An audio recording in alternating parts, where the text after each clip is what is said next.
job by J.J. McCarthy. Take the handoff, and Alec Manis is going to throw a pick. Up back, Cora, touchdown Wolverine.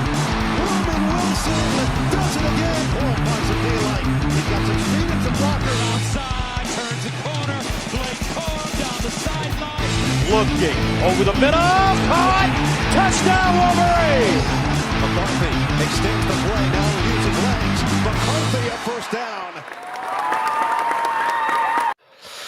Ooh, okay, here we are. Good evening, everybody. As always, it's an interesting gambit around here, whether or not things are going to work or what's going to happen if we're going to just have to make everything up as we go. Wow. Here's just admit that, will you? I have to. Sorry. We're not Fox News. We're not ESPN. Fox News. Fox Sports. It's a good thing we're not Fox News. We'd be in serious trouble. Anyway. Suddenly and out of nowhere, Michigan is killing it in the transfer portal, and Michigan State is being killed in the transfer portal. Also tonight, Ohio State's QB battle might take some time to figure out, but the funny part is that there is a speculative piece out there questioning whether or not Ryan Day will be coaching at Ohio State next year or Miami. Not to mention, we have a guest tonight who will be joining us shortly.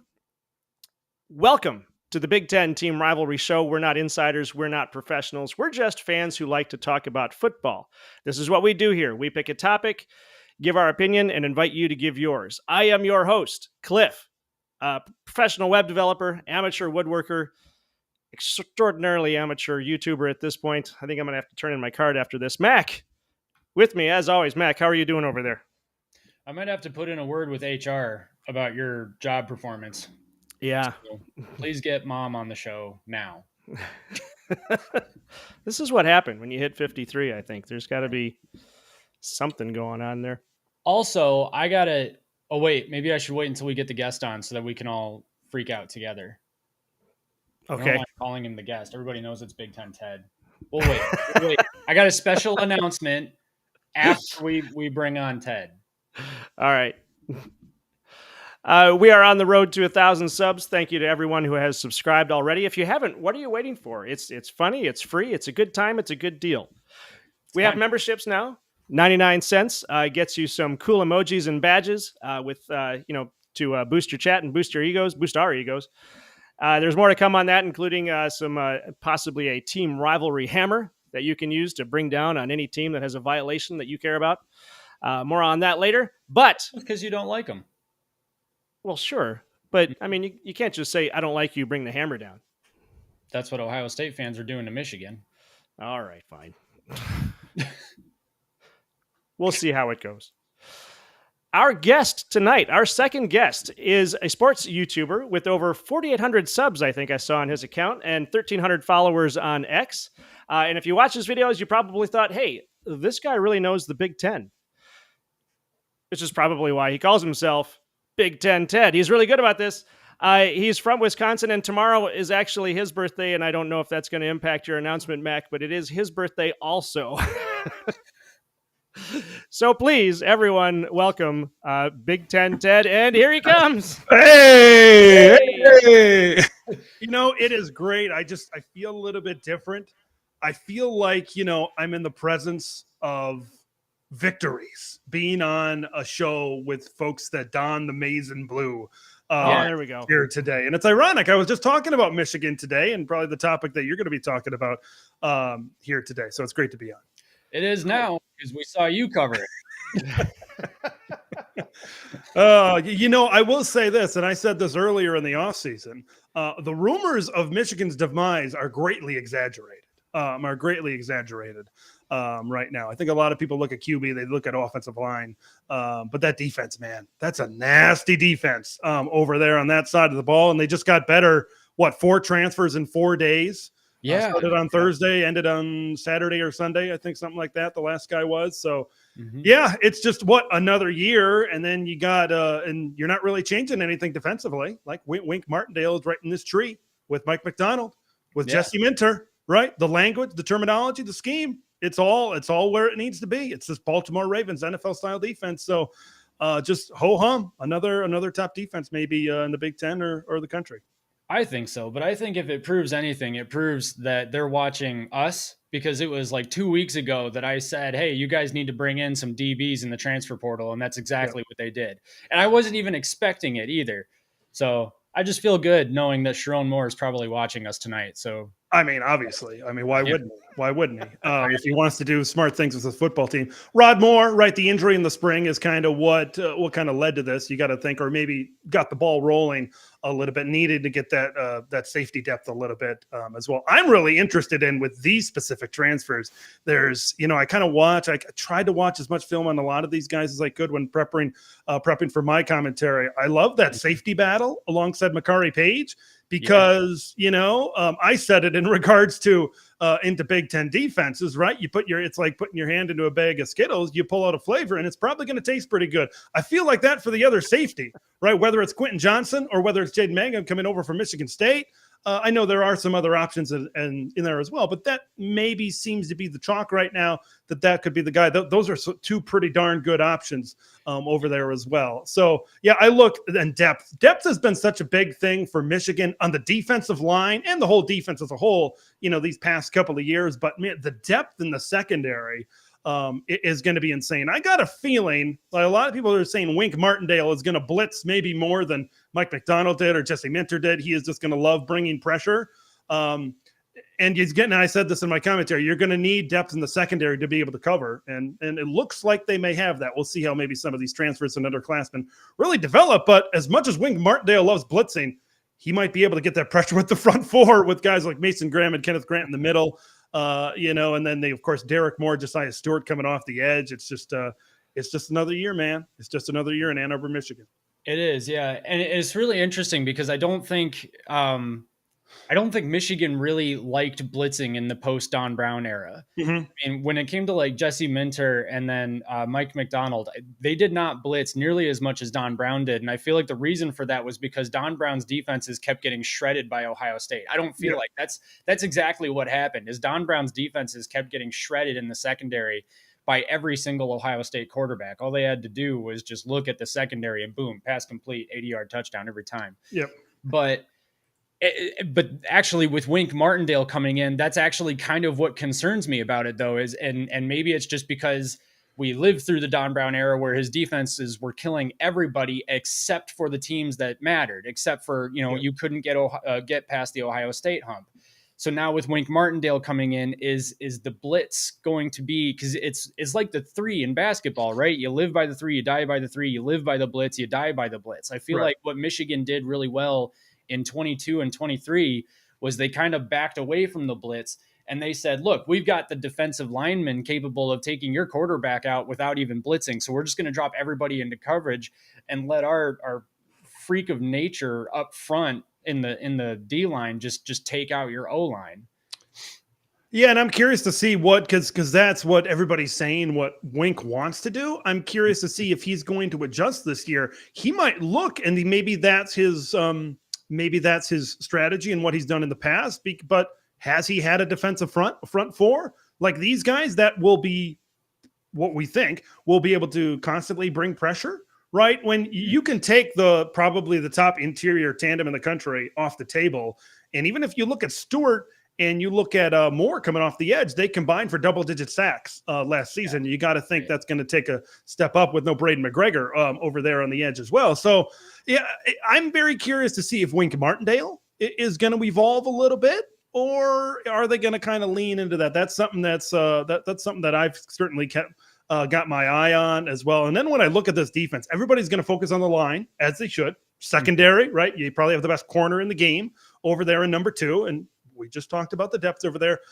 But I'm starting to fall in love with this linebacker group. Jayshon Barham, when we talk about Big Ten Conference linebackers, I think talent-wise, he was up there, right? Maybe he doesn't have the stats of maybe an Eichenberg and of those Iowa linebackers, especially what they had last year.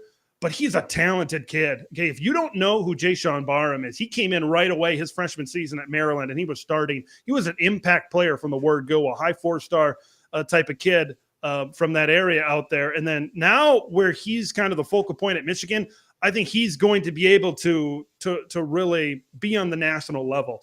And then Ernest Hausman, right? Big Ten. When we talk about freshmen coming in and making an impact, he's another one of those guys. His freshman year at Nebraska, he really stood out. And he was a local kid over there. And it really hurt Cornhusker fans to see him transfer. Now that you kind of see it play out, right, he would have started his sophomore year at Nebraska, but he transfers to Michigan because I think he felt that he was talented. He knew that he probably wasn't going to play. You know, you look at the Junior Colsons of the world, the Harrells of the world that were already in that room. But he knew once he got to his upperclassman level, once he got to his junior season, that he was going to be in that role for a defense that was going to develop him to be an NFL linebacker, which is kind of ironic because Nebraska did take a step up on the defensive side of the football despite his absence this last season. So linebacker for both Ohio State and Michigan, who I think are the two best defenses in the Big Ten, they both are losing really good linebackers, and they're both are really good on the line and in the secondary. But I just really like what Michigan has coming back at that linebacker position. Yeah, I completely agree. And I think we can probably, I could talk a little bit more about the transfers if we want to do that, if we want to start with that story. But I forgot because I had an announcement to make. Let's get it. Dad, was that what you were going to say? No, I was just going to say we have hit the ground running, and I'm trying to keep up on where I should be in the script here. But go ahead. What do you got? No, I was going to say I completely forgot that I wanted to get to that because I wanted to talk about the transfers and all that. But before I forget, so Ted, it's really funny that tomorrow is your birthday because today is actually Dad's birthday, Cliff's birthday. Look at that. Peter knows him as Cliff. I know him as Dad. Happy 53, Dad. So, happy birthday. Thank you very much. Happy birthday. People put F's in the chat for some reason to celebrate things, I guess. I have no idea what that means. So F's in the chat for birthdays here. So there you go. And then happy early birthday, Ted. That's really exciting. Congratulations. Happy birthday.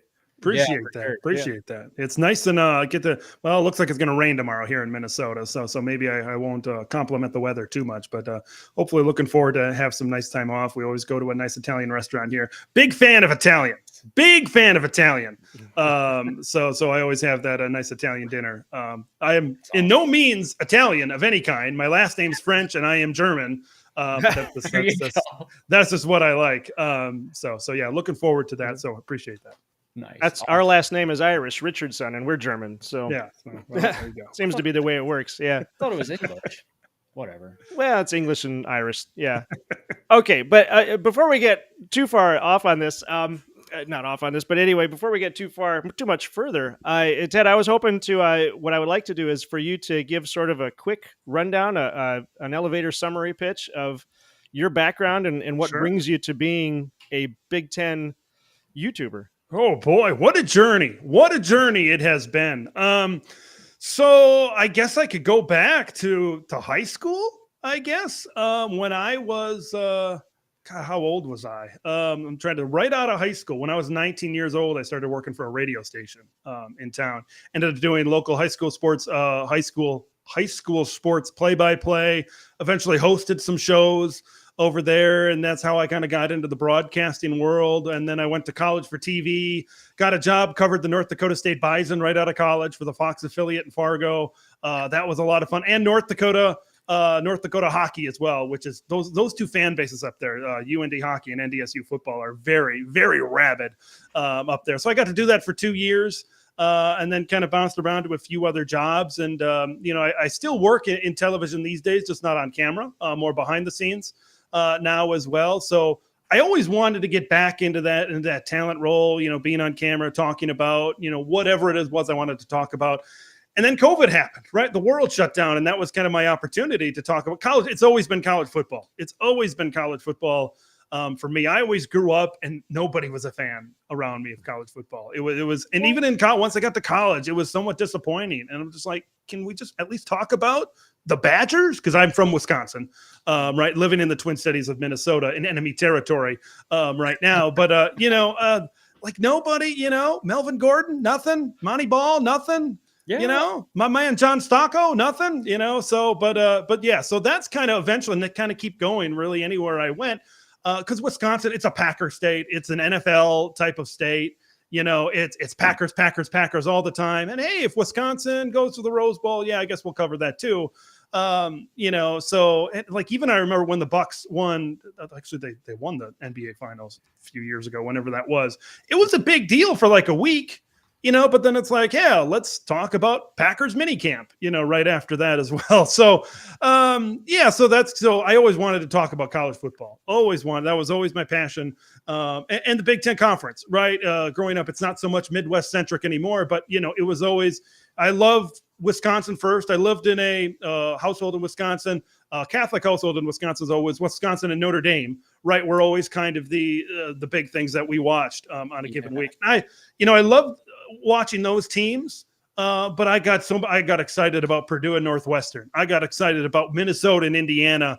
I just love them. There's nothing like, and if there's West Coast fans watching, or I guess you could maybe even some East Coast fans, there's nothing like a fall Saturday afternoon in the Midwest, right? Where the leaves are falling and it's like 40 or 50 degrees, not quite to that winter type of weather yet, although I do have a special place for that type of weather as well. But that's like those mid to late October, getting into November. Those are the prime days. You guys are going to love this one. One of my favorite memories, mid-October of 2010. This was like right before almost like a couple of weeks before I started working that radio job, is when I went at Wisconsin. Ohio State was number 1 in the country, and the Badgers upset them, right? Yeah. That was the Terrell Pryor was the quarterback.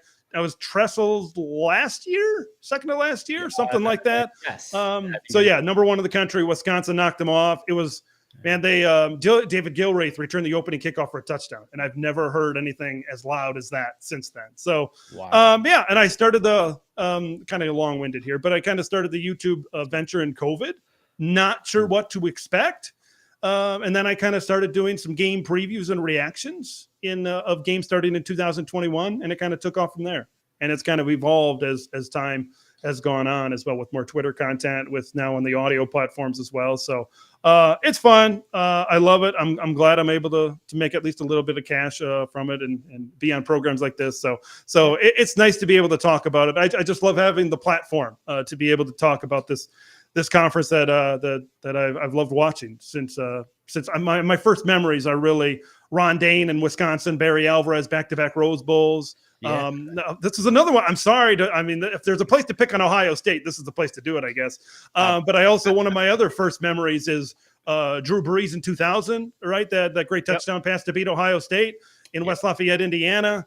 So maybe I'll back off on the Scarlet and Gray hate for now, but or maybe we'll talk about the video game trailer later. But yeah, that's all. It's all kind of connected, and I'm glad I able to get to talk about it with people that also like it. So. Yeah, dude, excellent. That's awesome. I wish I had even half as cool a story for why we started Team Rivalry. I think we were both just kind of bored one day, and what was it? During COVID, we decided to actually start doing something rather regular with this, and it was because Michigan sucked and COVID sucked. Oh yeah. So everything was just depressing that year. And we were like, hey, let's try YouTube. Yep. Well, it was even post 2020, so that summer, the summer after 2020. The summer before the 21 season started. Mm-hmm. And I was done. Harbaugh was supposed to be the guy to come in and save Michigan and didn't do it. We had some peaks there that looked like it was promising, but then nothing happened. And I remember saying to you, I love Michigan. Michigan is my team. They will always be my team, but I'm not looking forward to 2021. I'm just going to let it happen and whatever. And then they win, and they win again, and they win again. And now I'm like, okay, fine, whatever. I told you too. We're back into it. Yeah. What did I say before the 21 season started? I don't remember. I don't remember. I said I said Michigan's going to be either 11-0 or 10-1 heading into the Ohio State game. Yeah. And I was dead on. Do we have that on record? Do we have a video clip of that we can roll back on that? And I don't remember. If it's not on Facebook, it never happened. Right? It's on Telegram. There we go. We'll go back. We'll find the message. I have receipts. All right, real quick here before we actually get into our first story. So, Ted, now that we actually have guests on the show, we've started this little tradition of 3 non-football related questions. Let's do it. And now you're telling me you were 19 in 2010? Yes. Okay, so this one might be on the verge. It might be a generational thing, but we'll see Okay. how we do. All right, are you ready? Yes.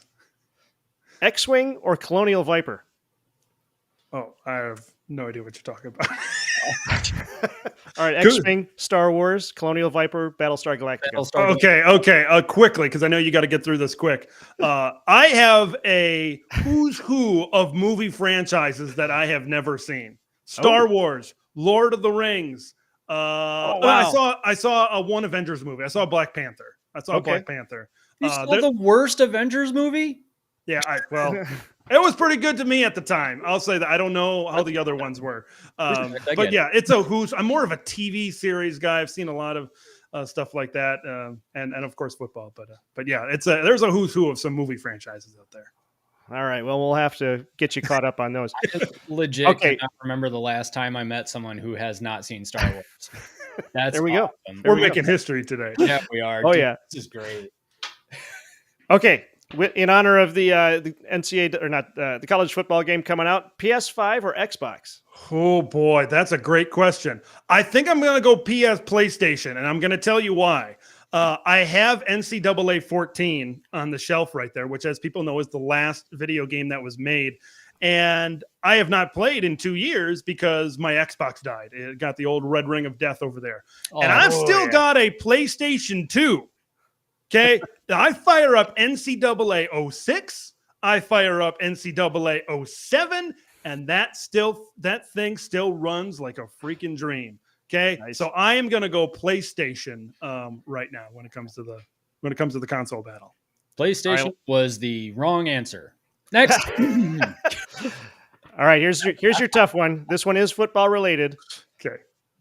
And I apologize if I get the last name messed up here. Barry Alvarez or Harry Stuhldreher? I'm a Barry guy. I'm all about the Don over there in Madison. He's my guy. Yeah. That's what I grew up on. I grew up on Barry Alvarez, so I'll go Barry. Now, I'm assuming you're familiar then, like with Bo Schembechler. Yep. Yost and that at Michigan. So now, if you were going to compare Barry Alvarez to a Michigan coach, who would it be? Oh boy, can I go Lloyd Carr? With that? That's fair. We like Lloyd Carr. Yeah, I mean they were in the same era. You know, I think they're fair. They were there for a long period of time in the same kind of era ish for most of their tenure as well. But that's I would say the first name that comes to mind. As well, both very, very consistent. Very consistent. I got a random question for you that just popped in my head, but I've actually been curious about it for probably 10 years now. What do Wisconsin fans think of Brett Bielema now? Well, they make a lot of eating jokes. No, you know, I think it's kind of, you know, what do they say? Time heals all wounds, kind of a thing. I think now, because it's very interesting, because Brett Bielema, if you look back, got Paul Chryst fired. And that was the 2022 season. After Illinois ran him out of the building at Camp Randall Stadium, the very next week, Paul Chryst was gone, which was a little bit, that was not a very, because that's when Chris McIntosh was the AD. Barry Alvarez was the AD for all those years. And Barry was a very just, you know, he wouldn't pull this type of move. Like this was a very out of the norm for Wisconsin to make an in-coaching move this early in the process. So that was kind of surprising, but I think it's healed a little bit, especially now with Luke Fickell. The Wisconsin fan base, you know, is very excited about what Luke brings to the table. I think we look back on Bert's years and you know, we're very appreciative of what happened, because I think there's some people that maybe are on the outside of Wisconsin football. It's like, well, isn't Brett Bielema the guy that just succeeded Barry Alvarez, right? And it kind of just took over for him. But you look at when he went to three consecutive, Barry Alvarez retired in 2006. And that was what I'm trying to remember the years, 10, 11, and 12, I think were the three consecutive Big Ten titles for Wisconsin. So he was fairly well removed. And so I think Brett Bielema has his own type of legacy because he was the defensive coordinator under Barry Alvarez. when he was promoted to the position after that. So I think he's got his own type of legacy. I think the legacy might be a little bit different if he was able to win one of those Rose Bowls and not be the Buffalo Bills, right? Of the Rose Bowl game over there. And who knows, maybe if he wins one like 2000, like Wisconsin, you look back at the 2011 Badgers. Wisconsin went 10-2 in the regular season, 2 Hail Marys, right? That Michigan State one where it was tipped. And then Ohio State, Braxton Miller hits a long touchdown pass towards the end of the game. And then look at that game against, I think they played Oregon. Yeah, Oregon in the Rose Bowl that year and lost by a very thin margin as well. Like that's the one that got away, I think, for Badger football. Even though they won the Big Ten championship that year, they win one of those games, and then I think they're in contention for a national championship. Russell Wilson, right? Their best season from a quarterback. And look at their defensive numbers. Some of the guys, the Chris Borlands of the world on the defensive side of the football, just the sheer amount of tackles that they had that season as well. So it's the one that got away, certainly. But they do still, I think now that things have kind of moved in a different direction, I think it's more favorable now than maybe it was right after he left for Arkansas. When that happened, once again, maybe my fandom was maybe speaking a little bit, but I just didn't understand the move at the time. Alabama was, because that was East and West at that point, where you had a 6-team West and a 6-team East in the SEC. And I'm like, you got LSU down there, you got Bama down there. Auburn was good with Gus Malzahn. I just didn't understand the move at the time when Burt was at Wisconsin, where he kind of, and sometimes it comes down to money for assistants. It comes down to facilities. They need a upgrade of their football practice facility, and they're going to get one of the McLean Center desperately.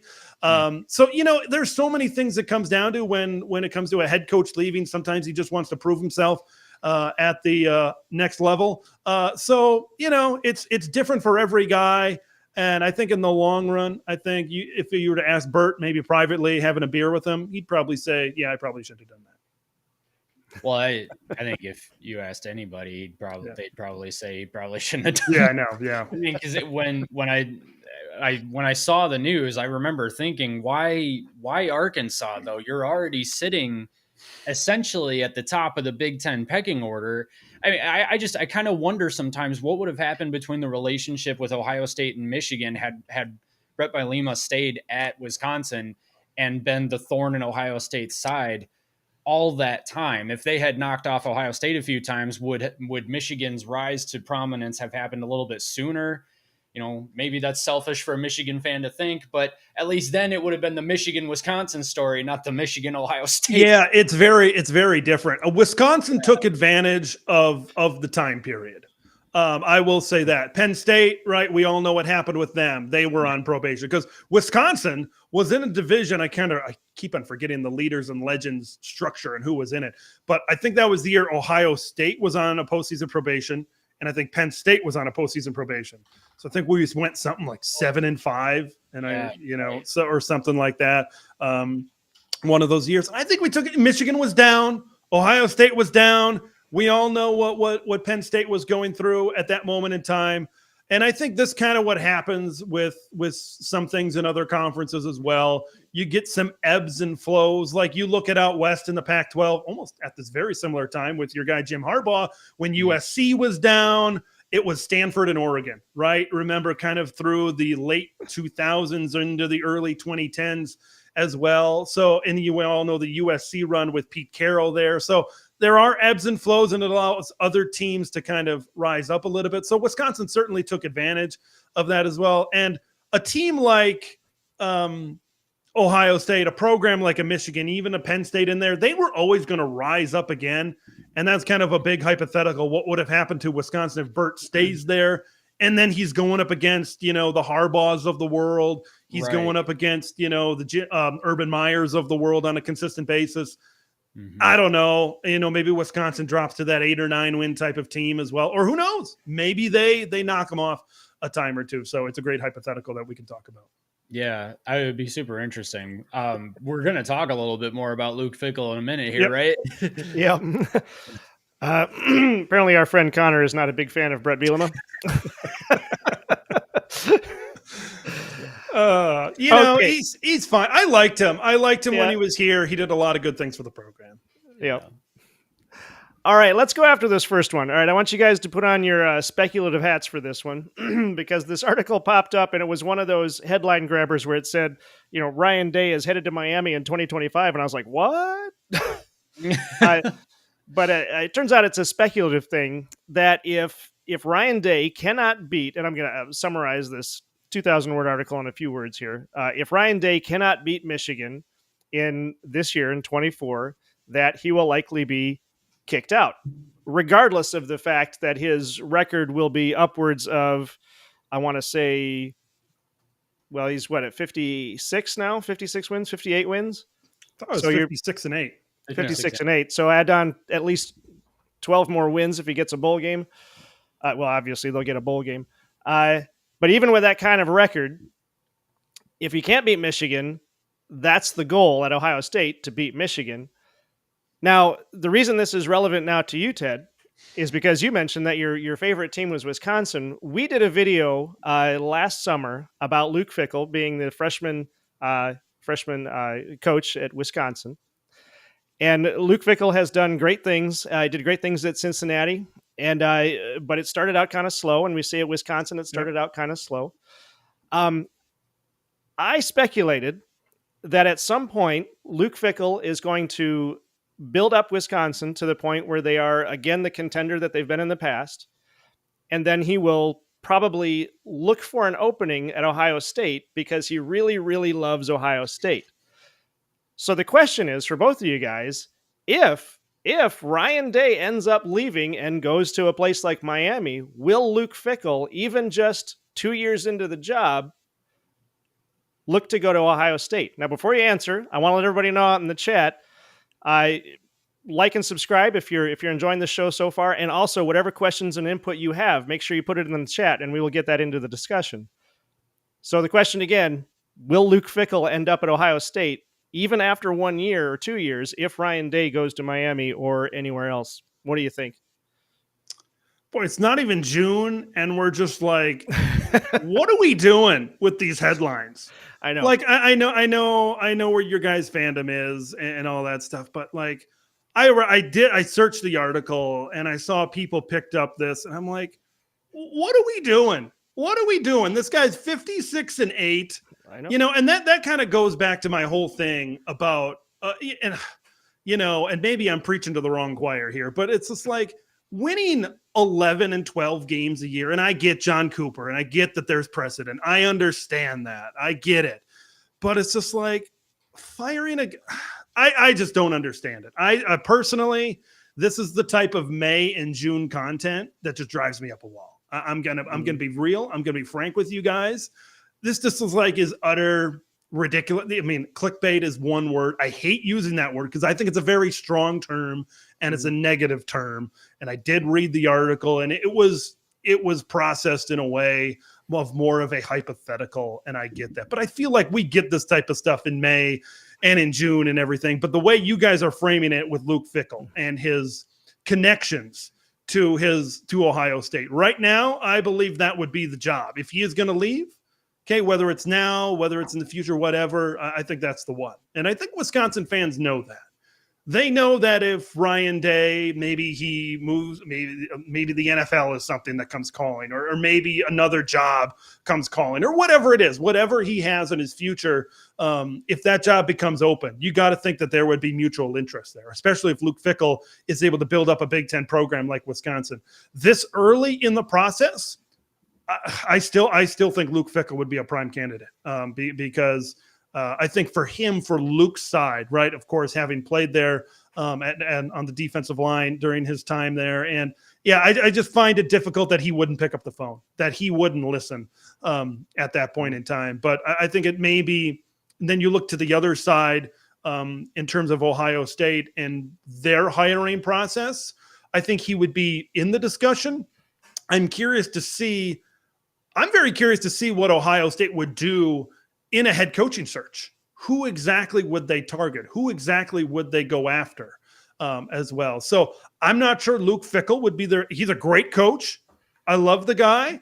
right? I'm not sure if he would be Ohio State's number one target. He could be, but you got to think if 10-2 isn't good enough, or whatever Ryan Day's record would be in this specific scenario, I'm not sure if, like I said, Fickell might be the number one guy. And a lot of people say fired when it comes to Ryan Day. I've heard the hot seat stuff. I've heard this all before, right? But I don't think you would fire. I don't think Ohio State and their new AD would fire Ryan Day publicly. I don't think that would happen. I think it would be somehow, maybe, can you get an NFL team with enough interest to make that move, or some other type of, hey, they always put the term out there, mutually agree to part ways, that kind of things. Ryan Day takes a year off, does some TV, and he hops back in. Like Urban Meyer, I believe, isn't that how he left Ohio State and Florida maybe as well? So yeah. I don't think you would see a public firing right after all of the wins that he's notched up at Ohio State. And once again, I'm not sure if Luke Fickell would be the absolute number one target for the Buckeyes. You got to think if that record isn't good enough, they're going to try to swing big. Hey, can we get Nick Saban out of retirement? Can we do this and that? Ohio State has got some cash over there. And if they want to truly get to that championship level, what do they got to do to get there? Nick Saban at Ohio State. Well, hey, how about that, huh? Would probably be my worst nightmare. There were some people that saying that was, and I heard this, I think this was after the Brady roast. Like, if Bill Belichick gets the itch to coach, and next year, if he comes back, we know how close Saban and Belichick are. If he gets the itch to come back and he has a little bit of success, just watch out. Just watch out for Nick Saban. I think for Saban, considering where he left and why he left, it's the current landscape of college football that he doesn't like.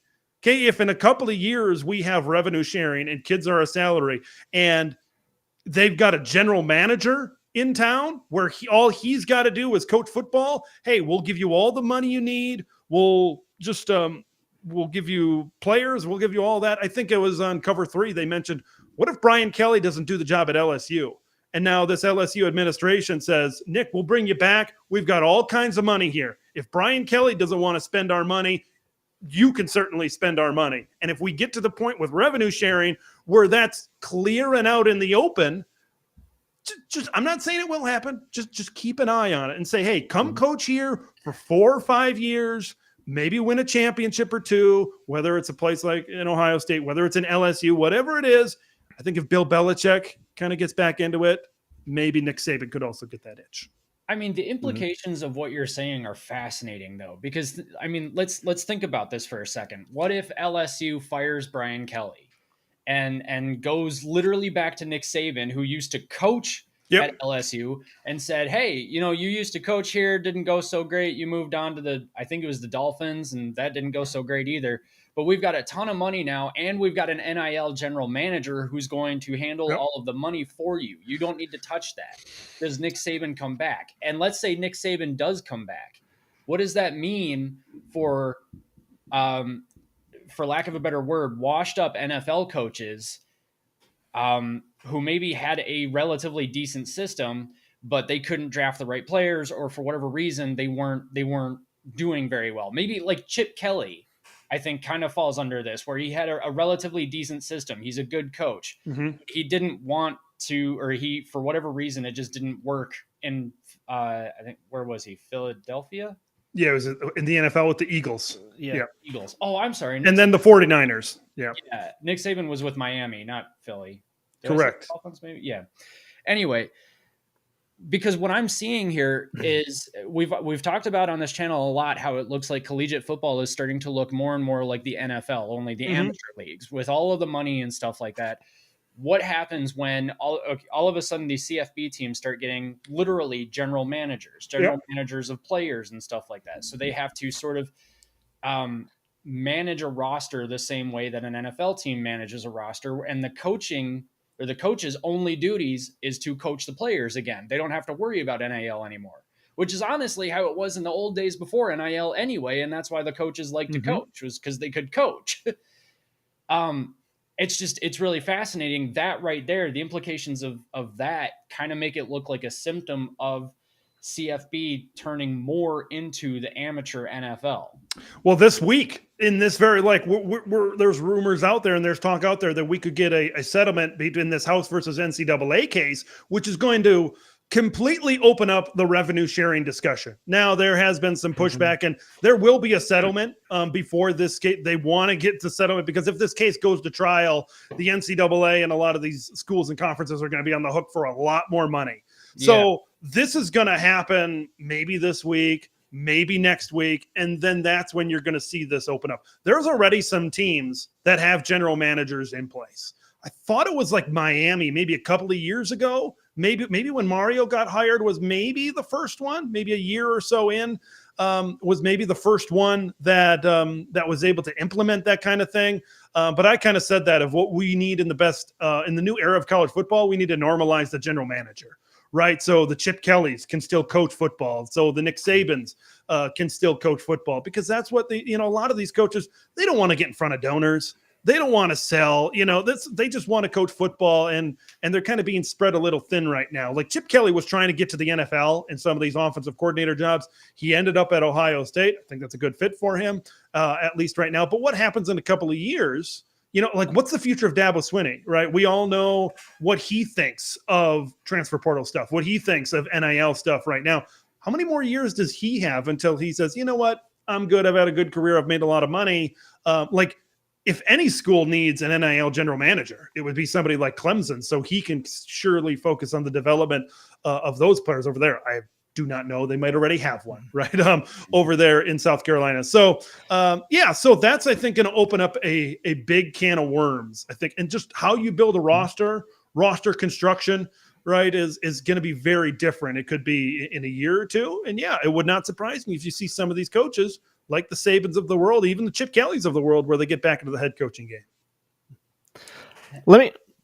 You go ahead, Mac. I was just going to say, and that would be really interesting. And I was just thinking while you were saying that, I don't know how much control the NCAA has over college football anymore. I really don't know who would be the one to talk to about the product of college football. Like, a company owns and sells a product. Who owns college football? I don't know who I would be addressing this to, but if I could address somebody, I would say, if you want the product of college football to be good, to remain good or high quality, you need to get general managers more a part of this game so that coaches don't have to do it. Because if all of your good coaches, your Dabo Sweeneys, your Nick Sabans, your Jim Harbaughs, they're leaving the collegiate ranks because they don't want to deal with NIL, not Jim Harbaugh, he wants a Super Bowl. But if you're losing all your good coaches and the quality of the product goes down, your revenue is going to go down. College football is going to end up not being what we know of it or what we've gotten used to. Right. Yeah. Like college football, you mentioned, like, who do we contact as a whole for college football? College football is an idea. It's not an organization. Right. It's not like the NFL. Whereas I can go, I assume it's New York City. I can go to New York City and I can knock on the door of NFL headquarters. And if I have the right credentials and badges, I can go see Roger Goodell. That makes all of these rules and everything. Where do I go for that for college football? There's nobody. It's operated in silos for years and years and years. And yeah, you mentioned the NCAA, right? Especially with this settlement, it would not be surprising to me. And this is kind of the way things seem to be headed, where the NCAA is still going to exist, but the power conferences, now they have partial autonomy.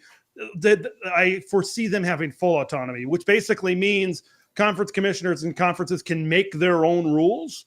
And hey, we'll just keep under the NCAA umbrella. And the NCAA doesn't necessarily make all of the rules as it pertains to transfers, as it pertains to recruiting windows and all of the other things that kind of pertain to the NCAA is just the four letters that we're operating this under right now. Because I think the NCAA still wants to be involved, but I think they know that first of all, they need to settle this case right now if they want to stay around.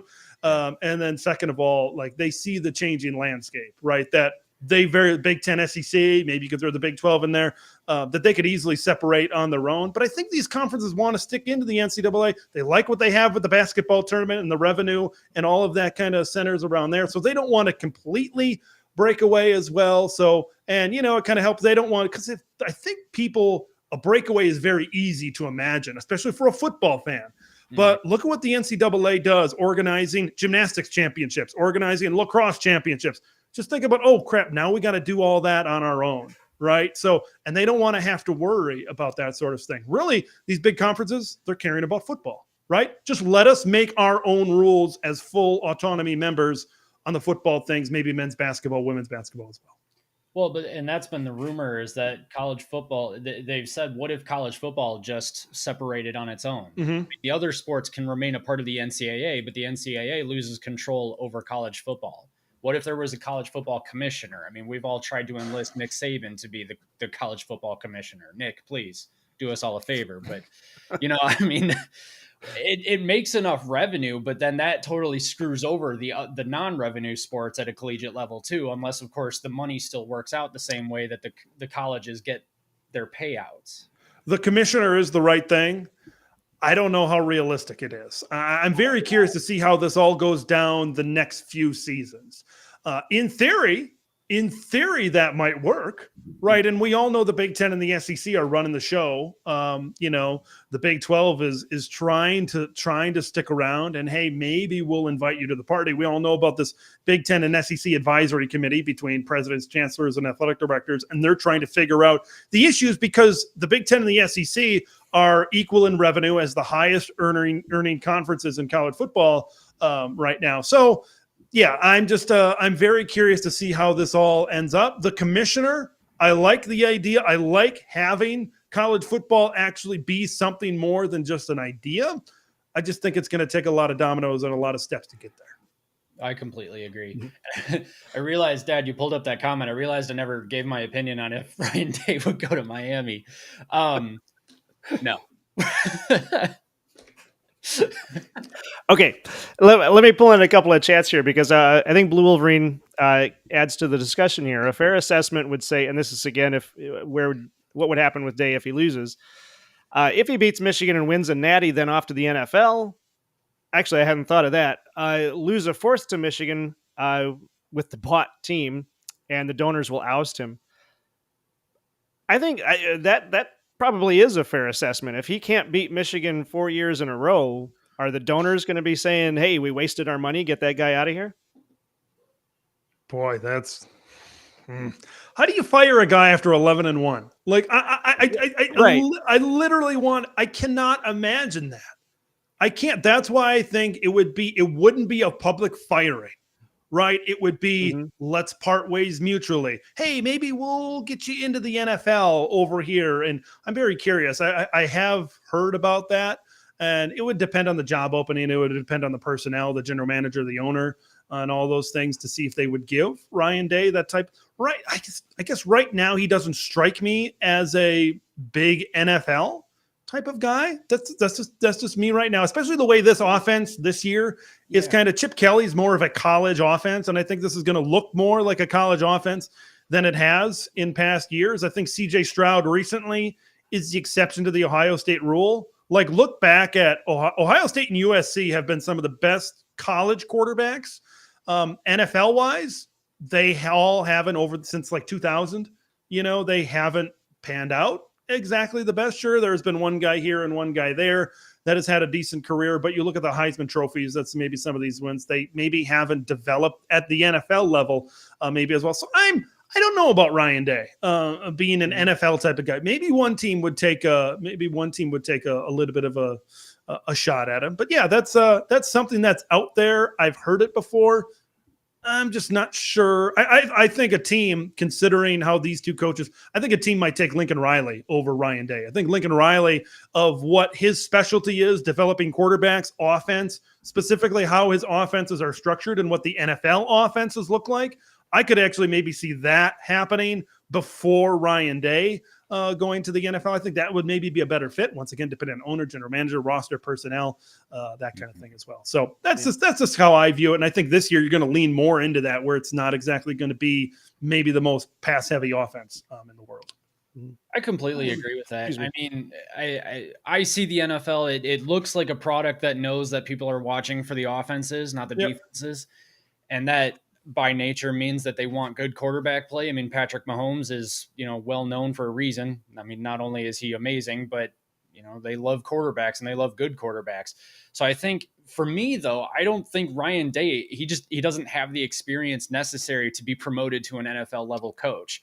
Now, if he can pull together a coaching staff at Ohio State and at least be able to say, like, look, I was the guy who masterminded bringing in Chip Kelly and bringing in their defensive coordinator. Jim Knowles. Jim Knowles. Thank you. Bringing in these guys and they develop the players.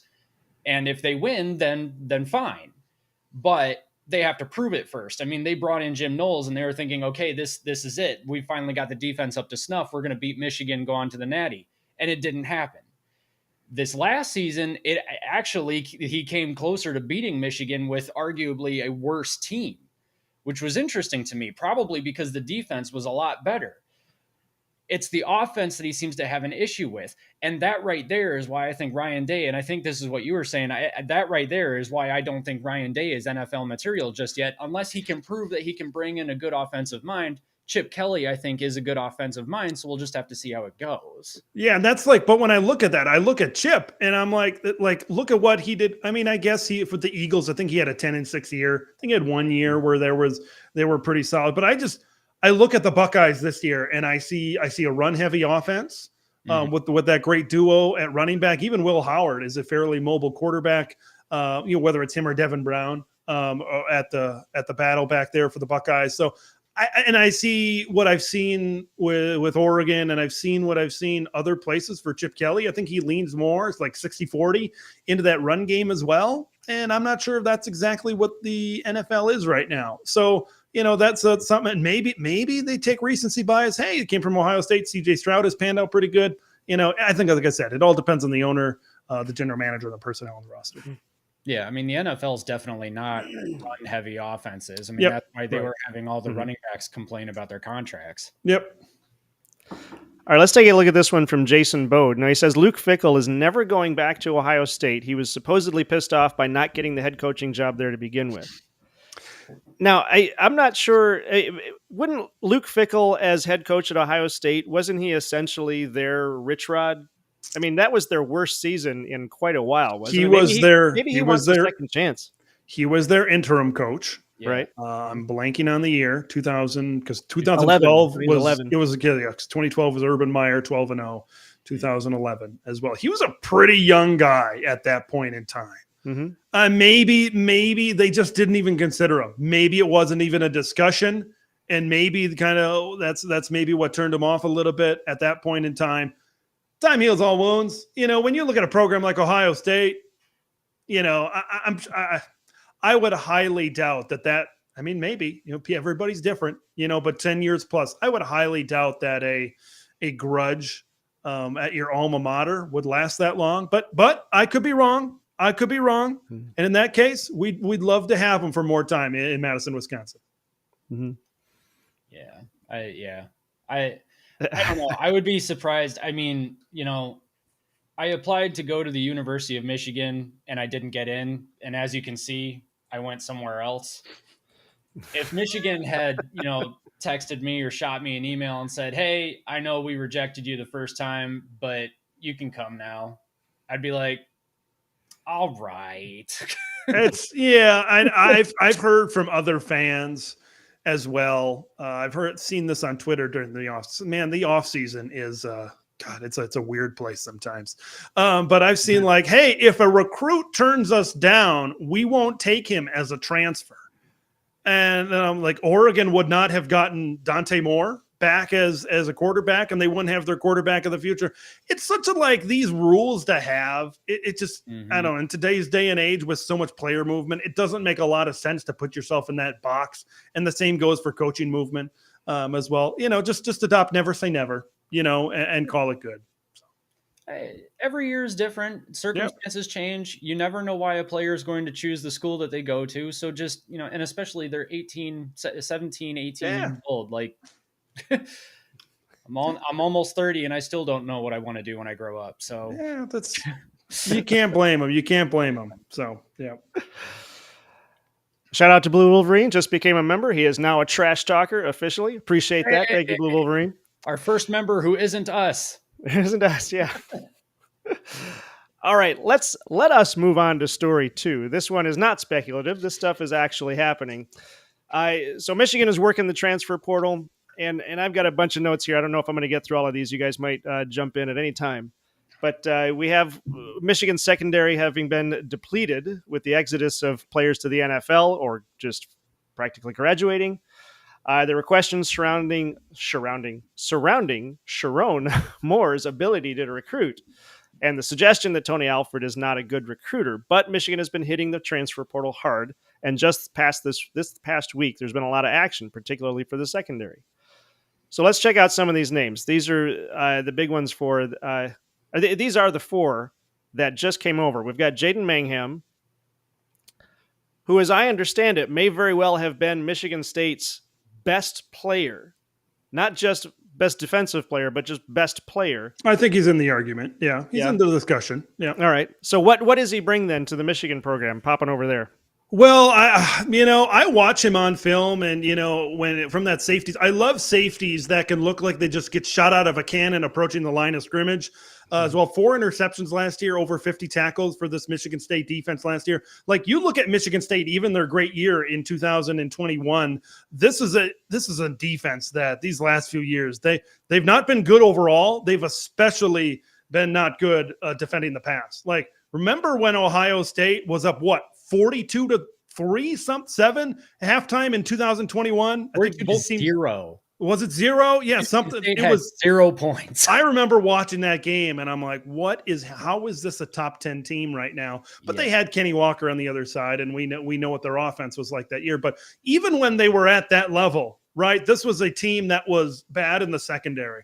So I think you're taking a player that was maybe not in the greatest scheme, didn't maybe have the greatest talent around him, and I put him into this. It's kind of like Jayshawn Barham. I thought Jayshawn did pretty good at Maryland, but then I think you kind of bring him in to this Michigan scheme, and I think that's going to lift him up a little bit as well. So I like Jaden Mangham in this defense, and I think he's going to compete with Quentin Johnson at that safety spot. But I think you got to look at it back the other way. This just adds a lot more depth, and Mangham has 2 more years of eligibility. So if he's a depth piece this year, who says he can't be the starter next year at one of the safety spots? And for Jaden, that's a pretty good deal. Even if you're just a depth piece this year, and maybe you get in those extra defensive backs packages, and you're a rotational piece. Okay, I think you've seen that with a lot of these guys. You saw it with Ernest Hausman. I think you're going to see it with Jaden Mangham. You're going to see it with Jayshawn Barham as well, where maybe they're not, when the first year they come in, they're not a starting guy. They don't have potential to be an all-conference player, but it's what Michigan does, graduating these defensive players to the National Football League. I think Jaden Mangham is certainly in that mindset. Yeah, I completely agree. I think he was one of the bright spots in that Washington game. I believe he had an interception in that game, if I'm not mistaken. When we were talking earlier, I was thinking about it. Like we were talking a little bit about the safety battle, and I think that's going to be really, really interesting to watch, because I think you've got like 4 guys right now who could feasibly start at safety with Rod Moore going down. Mm-hmm. In my opinion, I think Jaden Mangham is right up there. If he is a depth piece this year, then so be it. But we've talked about Makari Page. We've talked about Jaden McBurrows. Who is the other guy? Amir Hall. Well, he's a corner. He's more of the corner type, but I could see him maybe then moving around the safety. They had Amir Hall as a corner coming over from Albany. Oh, you're right. Yeah. You might be thinking of Wesley Walker coming over from Tennessee. Yeah, you're right. There's a lot to keep track of, so I don't blame you certainly on that. Yeah. I had a question on that one. How often, Amir Hall is the FCS player, right? Yep. Yeah. So how often do FCS players come over to the FBS? Is that a common thing? It's getting more common. You see a lot of these G5 players make the step up to this type of level. You see, like Minnesota is getting a really good FCS transfer at quarterback, and Max Brosmer, who's making the jump, who they're very excited about, very highly graded. So it is a sizable jump. And for Amir Hall specifically, I'm curious to see, because he's in a position defending wide receivers where you've got to adjust to the speed of the going from the FCS to the Power 2 is a big adjustment, right? When you are defending guys in man-on-man coverage, deep routes, whatever it be, whatever they throw at you defensively. So so that's going to be a little bit of an adjustment. But when I watch Amir on film, it just looks like he's just so many leaps and bounds ahead of these players, and he's sticking to these guys like glue. So he might already be at that type of level. I kind of had him, and I know there's other players in that discussion as well. I had maybe him as sliding into that corner spot opposite of Will Johnson, but once again, we got a lot of players that could slide into that role as well. Well, how difficult is it, do you think, for a cornerback to slide to safety and vice versa? It kind of depends on their skill set, right? Because, are they better in man coverage? Are you is from the corner spot? Is that something that they're better on? Do they have more range and their ability to eye the football? That maybe kind of puts you more at a safety spot. Nickel is a whole different thing. Of course, Mikey Sanders still really had that he always, I'll just say this about Mikey from that nickel spot. When the play needed to be made, he made the play. That's why, there'd be times where maybe he'd lull you to sleep. Maybe you forgot about zero a little bit. You shouldn't have, but maybe you forgot about zero a little bit, and all of a sudden he'll come up with a big play, a pick six, whatever it is. So, each because nickel kind of is that flexible type of position. There's a lot of dynamic positions in college football now. The edge guy, where you go outside linebacker and you play on the defensive line, that nickel spot. Everybody's got a different name for him. Cash, money. There's all sorts of different names for different programs as well. I think Michigan just sticks with the standard nickel back as well. So, and I think that's what they need to be. These defensive backs, I look at them and I think they're very versatile, right? I think that Michigan can mix and match with some of the guys that they were able to bring in. Yeah, and I mean, I think that's why I'm so impressed by the amount of depth that they're bringing in as well, because I look at somebody like Amir Hall and I'm thinking, okay, yeah, if he goes in at cornerback opposite Will Johnson, that's fine. But what if they needed some depth at safety? And what if they also they still have Jair Hill, they still have Ernest Hausman back there? I mean, they've got a lot of depth and they've got a lot of pieces that I feel like could be moved around until they've got the optimal secondary. Yeah, I'm just pulling up all of their lists because like you were before, you kind of lose track from him up in your brain a little bit of some of these guys. There's going to be and I think they bring them in. I wonder if mentioned this in my commentary today.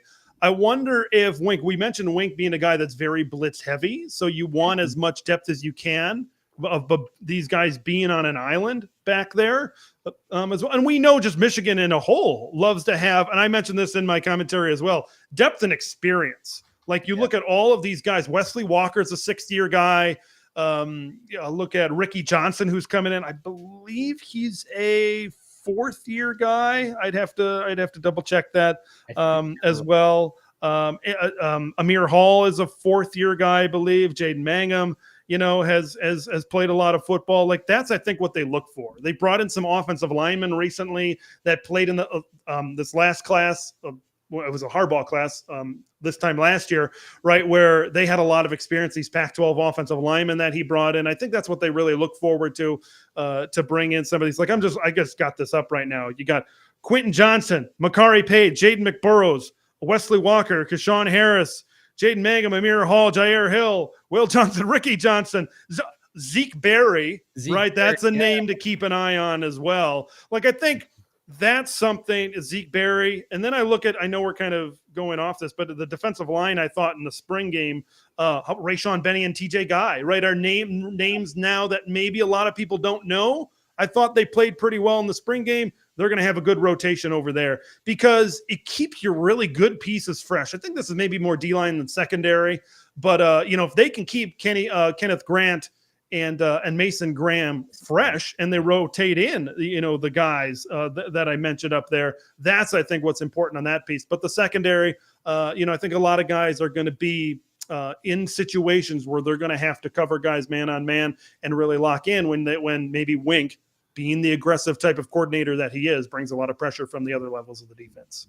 And that's what concerns me about the blitz. But Yep, right. Might Yeah. be paranoid from having lived through the Don Brown era. Which is understandable. It's very understandable as well. So yeah, I think there's guys that you could certainly shift around, but overall, how this secondary looks right now, and I touched on this over on my side.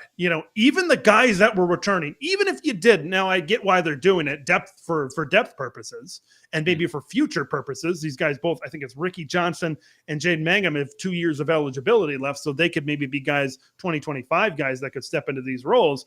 But when you look at Makari Page, Quentin Johnson at safety, McBurrows at the nickel, and Will Johnson at the corner, already before any transfers, that's probably one of the best secondaries in the Big Ten, right off the gate in all of college football.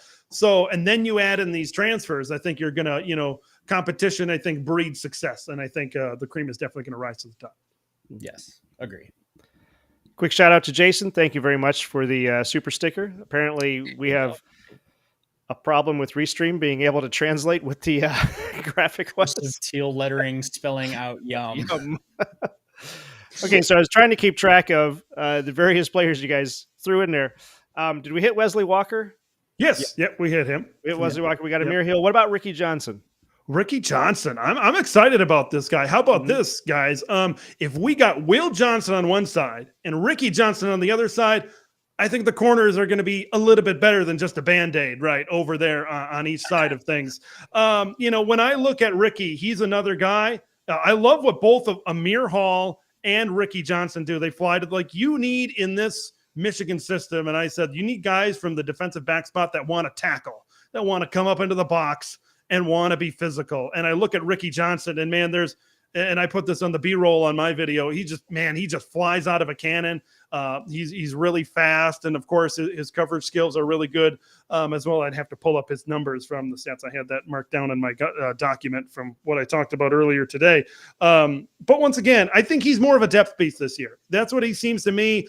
I think I like Amir. He's a 6'1" corner, large. He's a big corner, kind of like Amir Hall is. Amir Hall is 6'1", 200, right? So I think you want those big physical type of corners that are going to manhandle these guys on the outside, some of these other wide receivers. But who knows? Maybe Ricky will be in that spot to compete. You got guys. He's from the G5 at UNLV. You got FCS over there. I'm very curious to see how that is going to translate as well. But he certainly did pretty good over there at UNLV. Yeah. So go ahead, Mac. So I was just going to say, I agree with all that. UNLV, I remember watching that game. I'm pretty sure Davis Warren was intercepted late in the game, and I'm pretty sure Ricky Johnson was the one who caught that. I wouldn't put money on it, but I'm pretty sure that's what happened. In any case, just Ted, what you're saying about him being a physical back or a physical player, he's got 30 total tackles and 20 of them are credited being solo tackles. Mm-hmm. Yep. He's definitely willing to come up and make those tackles. So to me, Ricky Johnson would be one of those guys that you would actually, you'd want in a blitz system. And maybe that is what they're loading up for. Because they're looking for guys like Ricky Johnson who are okay coming up to the line of scrimmage, making tackles and all that. And so maybe that's indicative of Wink Martindale sticking to his roots as a blitz heavy kind of guy. Now that doesn't mean that he can't also change a little bit. He can't modify it just a little bit to stay in coverage. But I think that's going to depend on how the defensive line does, which I think the defensive line is going to be great. But I am interested by Ricky Johnson coming in and what that means for the potential of Wink Martindale's defense. Yeah, it's the depth back there. I think they just need all kinds of different players back there as well. And I think like Ricky and Jaden, I think are guys that are going to be depth pieces this year. But I think that they are going to certainly be bigger pieces next year as well. And I think that's something Michigan can go into a kid's room that has 2 years of eligibility left. And they can say, look at all this track record that we have in developing this defensive talent. Like Ernest Hausman very easily, I think, could have been a starting linebacker this year for Nebraska. And considering what their defense was and how much of an improvement he made, he probably could have been an all Big Ten linebacker, right, at Nebraska. But I think he saw what was happening at Michigan. And I think some kids in some places, okay, I know the transfer portal is all about, I want to play now. I want to play now. I want to play now. But I think it's also some kids understand that sometimes you need to go backwards to go forwards, right? And to be able to learn in a really good system, right? I think that's very important to be able to do it. And Michigan, right? The track record speaks for themselves and say, hey, I'll sit a year, I'll learn, right? Jade Mangum, right? Another great example, right? He was all Big Ten honorable mention guy last year at Michigan State. And I think maybe he looked around him and what was happening in the last few weeks at MSU, specifically on that defense right up front, man, they took it on the chin with Simeon Barrow going to Miami and then Oregon nabbing the other defensive tackle, Derek Harmon. So, so I think he maybe saw, and some guys want to win, right? That obviously goes and plays into some of these decisions as well. But you got to be excited. You got to be excited about the depth pieces that are here, and certainly in the discussion. I know Ohio State has a really good secondary as well, but man, I look at the D line and the secondary, and I just see a lot of depth. And I mentioned this on my commentary today. I see a lot of talent, right? 1 through 11 when I look at the Buckeyes. And I was listening to some Ohio State shows recently, some podcasts recently, and they were bringing up something similarly because they were in the recruiting effort for Jaden Mangum. Okay, it was Michigan was in there, obviously. Ohio State was in there. Nebraska was in there. There might have been a few schools outside the Big Ten as well, but they were in the discussion. He ends up going to Michigan. So that's something to keep in mind as well. If you get 2 safeties that get knocked up at Ohio State, what happens? I think they'll be okay, right? They've got good players. I think it maybe depends on which players get knocked up. If it's Caleb Downs, if it's Lathan Ransom, where does the depth go after that? I think that's a big question. But yeah, I just love what Michigan has built depth-wise. I think one thing we've learned in the Big Ten, and the West Coasters, I think, are going to learn this year. You need depth. It's a 9-game grind. Kids are going to get hurt, whether they get hurt enough to sit out a game or whether they just get banged up and they got to battle through it. I think those teams are going to learn that. Like I look at Oregon. Oregon's that team that seems best suited to come in. They're the most talented of these West Coast teams, and I love the roster that they have. But you got to play Ohio State this year. You got to play a lot of people, myself included. We're all talking about Ohio State, Oregon on October 12th in Austin. And it's going to be awesome. It's going to be a great TV product. It's going to be a great game on the field. And I know I'm feeding into the Michigan thing with you guys here, but don't, if you're a Duck fan, and I've interacted with plenty of them here, circle November 2nd. Because you got to go on the road to Ann Arbor. Yeah. And I'd have to do the math. I think that might be their 6th, 7th, something like that, Big Ten game at that point. Mm-hmm. Might be starting to wear down a little bit. That we kind of started this conversation. The chill might come into the air a little bit, and now all of a sudden you're in that environment that Michigan specializes in, right? I think Oregon certainly got more talent on the offensive side of the ball than Michigan. But the thing with the Wolverines, and you guys know this more than anything, is they make you play their style of football. And exactly. I think that's the West Coast teams, that the interactions that I've had is like, well, it's easy. We're just going to spread out 4 receivers and we're going to outskill you on the perimeter and you can't keep up with our guys. Well, it's like, okay, that's the way you want to play. But what if we drag you? What if Iowa drags you into a rock fight? Okay. Mm-hmm. I know Oregon and Iowa aren't on the schedule this year. Iowa and Washington, right? They are on the schedule on October 12th. And that game is at Kinnick. Right. Iowa is another great example of they can drag you and make you play their style of football. What's going to happen when Michigan is a great example, when Iowa, even Ohio State is a great example, where they just control the line of scrimmage, they eat the clock, and then every time you go out there, whether you're Washington, UCLA, Oregon, whatever, every time you go out there, you feel like we got to score in this possession. Because if we punt the football, if we get a field goal, we might not have enough possessions in this game to be able to really make a difference. So that's a dynamic. And I kind of started this thing all with that November 2nd matchup as well. A lot of people are talking rematch, Ohio State, Oregon rematch, which is a popular pick. And it does make sense. But just watch out. Just watch out. You know, Oregon's a talented team. But, you know, I don't know how much these Pac-12 teams are used to being dragged into this box and having to play this style of football. Utah is really the only team in the Pac-12 that played that style of football. And look how Utah fared.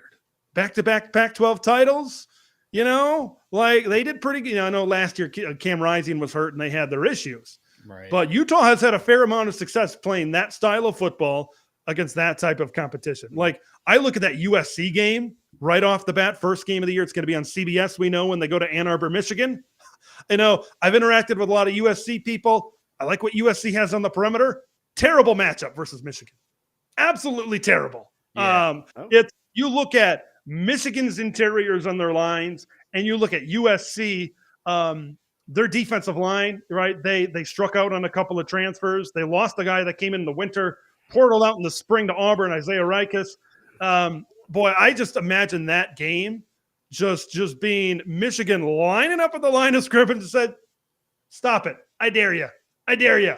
It's just, and like, we're going to hold the ball for 40 minutes or whatever it might be. Yeah, USC might get a couple of big plays with the pass game, but it's like with USC defensively, they've improved in the secondary, but their D-line, I don't think, even though Michigan loses their entire O-line, I think they've recruited well enough where they're going to be fine. That's just, I think USC might have other games where they might be more successful.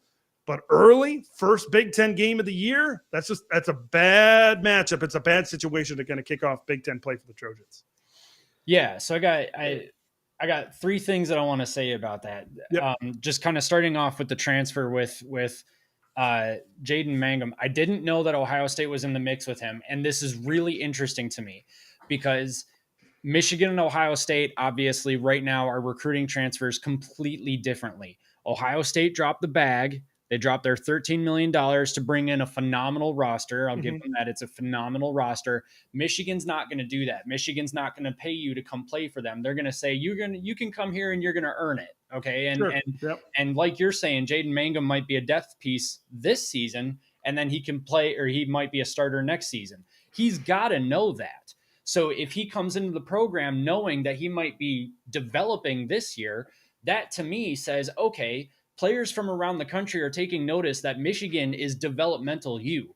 Okay, they are developing players into proper NFL prospects, as we saw from the draft in Detroit just a few weeks ago. That's really fascinating. So then that just kind of adds to the experiment. Is the bought all-star team that Ohio State is putting together going to win, or is the developed amateur team that Michigan has going to win? And so it'll be interesting to see that play out. The second thing that I'll say is I've been saying this for a while now. Pac-12 teams are not going to know how to play Big Ten football for probably the first 3 to 4 years. Okay. You do not understand. I've watched Pac-12 football for a while now. Mm-hmm. They don't know the meaning of defense. They wouldn't know a defense if they literally walked up to a fence that had a D written on it. That's funny. Like, what even is this? I don't know.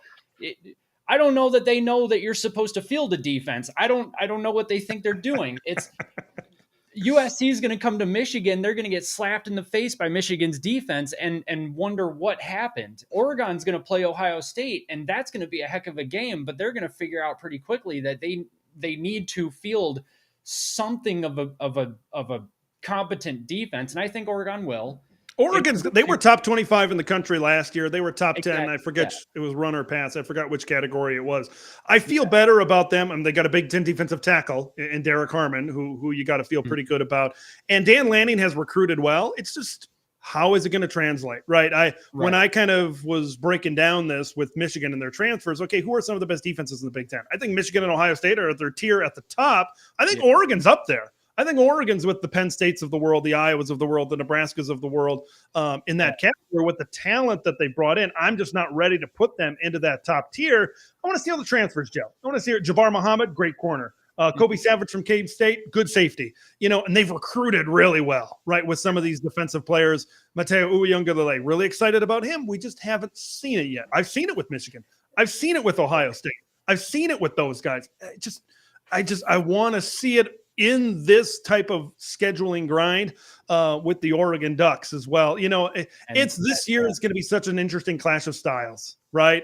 Styles make fights is a saying that exists out there as well. Like a lot of the West Coast folks say, hey, we're going to throw it all over you, because I think the narrative with maybe folks out on the West Coast is that, well, your defenses are so good because nobody in your conference can play offense. And I think they focus on the Iowas of the world. They focus on the Nebraskas of the world this past year as well. But I think I think the joke is Iowa, right? Which is fine. It's warranted. I get it. I get it. But how many other coaches in the country outside of Kirk Ferentz could win 10 games with Deacon Hill? Okay. Exactly. Everybody thinks they look at Deacon Hill, who's playing at Utah Tech, which kind of like, oh man, that is quite the downgrade. But I get it. I get it. I understand. But it's not necessarily, that's not the whole story, right? Special teams, right? We know what Torrey Taylor had been the last few years. I wish we got an Iowa USC matchup. I know we will at some point in the future. Right. I wish we could have seen it in a bowl game last year. That would have been awesome. Yeah. I heard Kirk Ferentz's comments about Lincoln Riley as well. That would kind of fed into it as well. But it's just a different style. There's a lot of West Coast fans that make fun of it, and that's fine. But Iowa still won 10 games because they once again, like Michigan, they drag you into this style of play. And then these types of things happen. I think some West Coast teams, they look at Ohio State, look at Michigan, they look at Penn State. Okay, we hear you, we see you. Those are good teams. But then I look them in the eye and I say, you're going to go to Evanston, Illinois 1 year. Oh, man, as a Wisconsin fan, this brings back bad memories. But you're going to go to Evanston, Illinois 1 year. And it's going to be 17-13 late in the third quarter. And you're going to be pulling your hair out thinking, how is this game so close?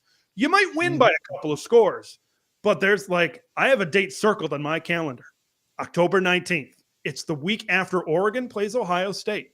They go on the road to the spoiler makers. I'm not saying who's going to win. I'm not saying they're going to win, okay? Because I'm picking Oregon probably by a couple scores right now if I'm picking the game at this very moment in time. But Ohio State 2018, you look at Purdue was able to knock off Iowa when they were in the top 5. What did that been? Was that 21, 22? I forgot what year exactly that was.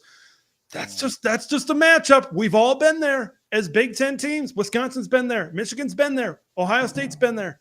We've all been there. These games, and you got to go on the road to Purdue.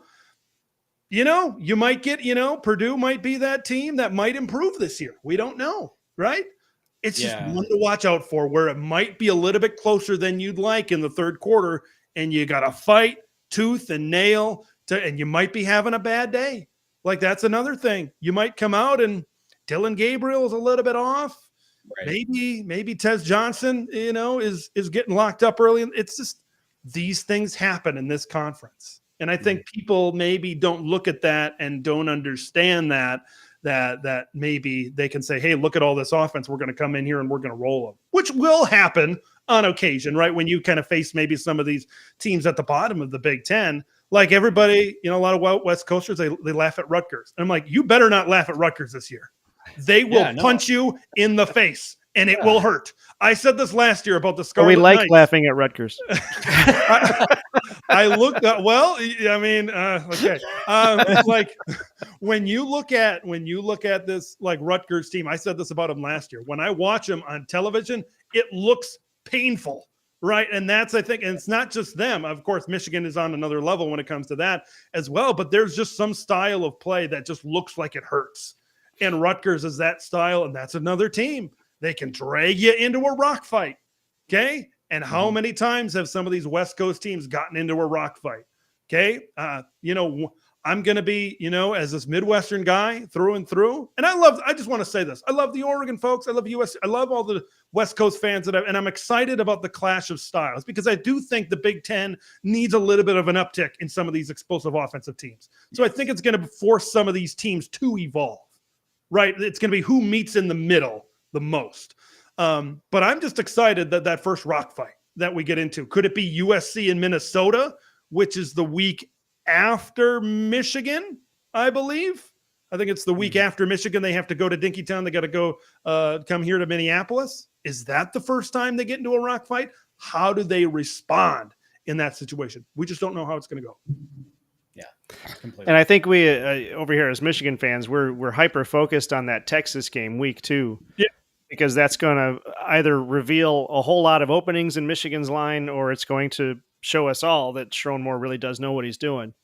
Well, I thought about that. I said this recently about Texas. I think Texas is the swaying point for Michigan if they want to be a playoff team, because I think it's like if you lose to Texas early, okay, so you're already behind the 8 ball at that point. And I had the Michigan schedule pulled up. Okay, here we go. So if you lose to Texas early, you still have Oregon on your schedule.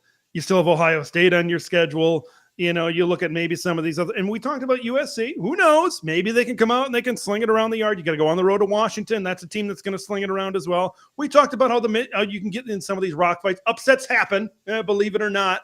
That some people don't really look at upsets this time of year, but they certainly do happen. But you get behind the 8 ball all of a sudden at Texas with Oregon and Ohio State on the schedule. I think 9-3 teams from the Power 2 conferences, the Big Ten, the SEC, I think they can make it. I think not every 9-3 team is going to make it, though. I think at this point in time. So that kind of puts but if Michigan is able to beat Texas, I think that gives them a little bit of a breathing room, because I think you get a good win over a good team early. And even if you lose to Ohio State, even if you lose to Oregon, you're sitting there at 10-2 with a win over Texas. And we'll see how USC does this year. Maybe they win a couple more games than expected. Now, all of a sudden, you got that quality win on your schedule, right? And you got to root for Texas the rest of the year. So you feel better at 10-2 than you do at 9-3, where, I don't know where things could be, especially you kind of look at the rest of the schedule. What if Washington is like 7-5? What if Illinois is around 500? What if Michigan State's 5-7? Indiana, Northwestern, there's not a ton of chances for a super ranked quality win at that point in time if you're 9-3. So I think that Texas game is huge right off the bat in week 2. Mm-hmm. All right, jumping back in time a little bit here on the chats. I want to go back to Wesley Holbert asking, would this qualify as bought, not developed with the recent transfer bonanza? Now, we, as Michigan fans, we like to have fun with Ohio State, saying they're buying a team, they're trying to buy a championship. And we know that the college football landscape is different now. NIL has changed everything. And as far as that's concerned, every team is probably now buying a championship. But stepping back a minute, does this change the idea that does Michigan develop or does Michigan buy? Oh, Michigan develops better than anybody. I think that's fairly obvious, because look at their recruiting classes under Harbaugh the last few years. They're not. I mean, let's be honest. I think you guys would admit this, right? They're not, the talent, right, isn't out of high school, I should say. Let me just preface that. It's not what Ohio State is, right? They're top 5 classes, top 3, sometimes number 1 in the country. A lot of 5-star talent. But look at Michigan, around 15, maybe 10. Maybe they sneak into the top 10 a few of those years, but they recruit a lot of 4-stars. Okay, whereas Ohio State might get some of that really top-end talent. They recruit those 4-stars and they develop them into first round, second round, third round, those type of NFL draft picks. I think Michigan develops better than anybody.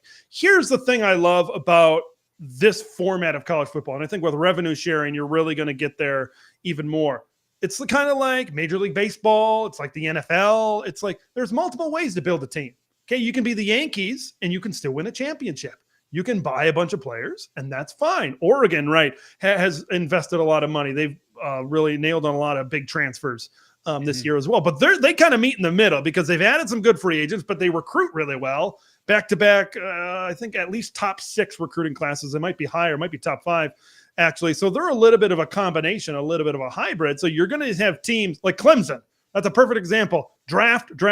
They invest into the draft. They invest in high school recruiting. And we'll see how it pays off for them. Last year, they kind of dipped down a little bit. Will they dip up this year? We're going to find out. The transfer portal with exactly. And then you have you got Clemson on one side, you got Colorado on the other side. When you look at the Buffs, it's just you can't develop any sort of groundwork the way that they're built. You can't develop any sort of culture if you're continuously having kids turning over and you got to say, yeah, this is our culture. Like a lot of times with a college program, it's not the coaches saying this is our culture, this is what we do, these are our traditions, etc. they learn a lot from their peers. They learn a lot from the kids that have been in this program for a couple of years. I think that's what takes to building a really good college football program, because the coaches are like your parents. You'll listen to them, but sometimes, you'll kind of, oh, okay, whatever, but you listen to your buddies maybe a little bit more than your parents. And, sometimes they're saying the same thing, right? They're trying to convey the same message, but sometimes it's said in a little bit of a different way, and they're relating a little bit more. And you need that stuff from the ground, where Colorado just has refused to do any sort of work on the groundwork. So we're finding out exactly what style of play works. Okay. And I think it's a mesh between the two. You need to be able to recruit. You need to be able to establish your culture, establish your foundation, but you also need to be able to plug holes at certain spots as well. Yeah, Colorado is the reality television show of college football. I know. I think we're all hoping, whether it's a Big Ten rivalry show or whether it's at Big Ten TED, Nebraska, you know what to do. You know what to do. So here's the thing. I just want to briefly say this, and maybe we can get back on track here. Colorado, okay. I know they like their grass up in Colorado, okay. But whoever put that schedule together, I think had a few to they were really on something, because North Dakota State and Nebraska to lead off the season for the Buffs. I covered that Bison football team for 2 years. I was around Chris Kleiman when he was the head coach of this program, and it hasn't changed, even though this is the first year of a head coach with Matt Entz going to USC. This is a physical program. If you want an example of a Michigan, or if you want an example of a tough Big Ten type of program in the FCS, it's NDSU. They will line up and jam it down your throat. Colorado, it would not surprise me if this is a tie game late in the third quarter and it's like 17-17. Colorado might have talent, Shadur and Travis, and they might win out in the end. Yeah. But that's not a good draw for them. And then Nebraska, that's a team that has a really good defensive line. That's Matt Rule wants to run the football. That's maybe not the greatest matchup in the world as well, especially at night. It's going to be on NBC in that Big Ten Saturday night slot. Yeah, that's not a great matchup at all. And I think the Big 12 is, a lot of people think, well, Colorado's going to come over to the Big 12. They view it as an easier conference, but you look at some of the matchups on this. Kansas State is a pretty good team this year. Arizona is a pretty good team this year. I haven't seen much to really see that Colorado has beefed up in the interior, and that's where they were really lacking last year. So you got to think Nebraska is going to look to exploit that in that early season matchup. I'll say this, and then we can get some more chats or the next story or something. But I haven't seen. I mean, Colorado can bring in all the players they want. They can bring in all the star power they want. I haven't seen anything from a culture point of view that is indicative of a foundational element to build a team upon, period. Yeah. And so I don't care who they're bringing in. I fully expect them to drop 6 to 8 games this year. Well, the thing is, I hope Nebraska is one of them. And the thing is about, like, you talk about the kids that they're bringing in. Dallin Hayden, former Ohio State running back, is going there, but they're losing. They lost, Dylan Edwards to K-State. I think that's a great pickup for the Wildcats. Their other running back, Wilkerson, I thought left as well. Like, that's the thing when you run a program that's relying on the portal. You're going to bring in 30 guys and you're going to lose 30 guys. Yes. And now you just draw it even. What was even last year? It was 4-8. Okay. Like, I'm sorry. That's just the way, if you lean that hard into the portal. Okay. Cause I think it's when kids come out of high school, they're very formative. And I think you want to form them. But if you're, cause I think that's what a lot of people look at. Well, we'll just let these other schools develop them and we'll get them when they're good. Right. I think that's what they're trying to think, but it's like, well, maybe they're coming from a school. Maybe they've learned bad habits. They've learned a different style of play, whatever position they're coming in on, and now they're coming over to your team and you're asking them to do something different. That's a lot more difficult than, say, building up a player for a year, 2 years. And then once he gets to his third year and he's in the starting lineup, now he knows what to expect. And he knows, having to constantly teach that, you're making more work for yourself. I guess that's the way I view it, as opposed when it pertains to them. That's absolutely correct. Yes. All right. Well, I do want to be respectful of time. I told Ted we do. We're having so much fun. We're having so much fun. I was going to say, like, this is great, man. All right. Well, we can keep going. A little bit more. All right. So, heading off to a different topic here, though. Ferris Khan, one of our friends over there at Voice of College Football, says, "Are y'all going to get the college football 25 game? Michigan's going to have maybe 4 players that are close to the near perfect 99 score. Maybe one of them is actually 99." What do you guys think? I know that I have to buy an Xbox if I get the game. I don't have a PS5 or an Xbox, so I have to buy the whole thing. But how about you guys? I got a lot going on. My channel keeps me pretty busy these days, and that's going to be a tough sell to the wife because I don't have a PS5 for $500 for one game. But that's fine. I'll watch Twitch. I'll watch YouTube. I'll watch other people kind of do it. I'm very excited to see what it looks like, and it's going to be one of the most anticipated things of the year this year. As far as 99s, Will Johnson could probably be up there. They won't put Colton Loveland that high, but I think he is one of the best tight ends in the game as well. I could see Johnson and Graham being close to a 99. Those seem to be the two that stand out, unless I'm missing somebody. I feel like Kenneth Grant is probably up there. Yeah. I mean, he's a freak of nature, and he's also got like an insane amount of speed for a guy his size. I feel like he's got a good argument for 99.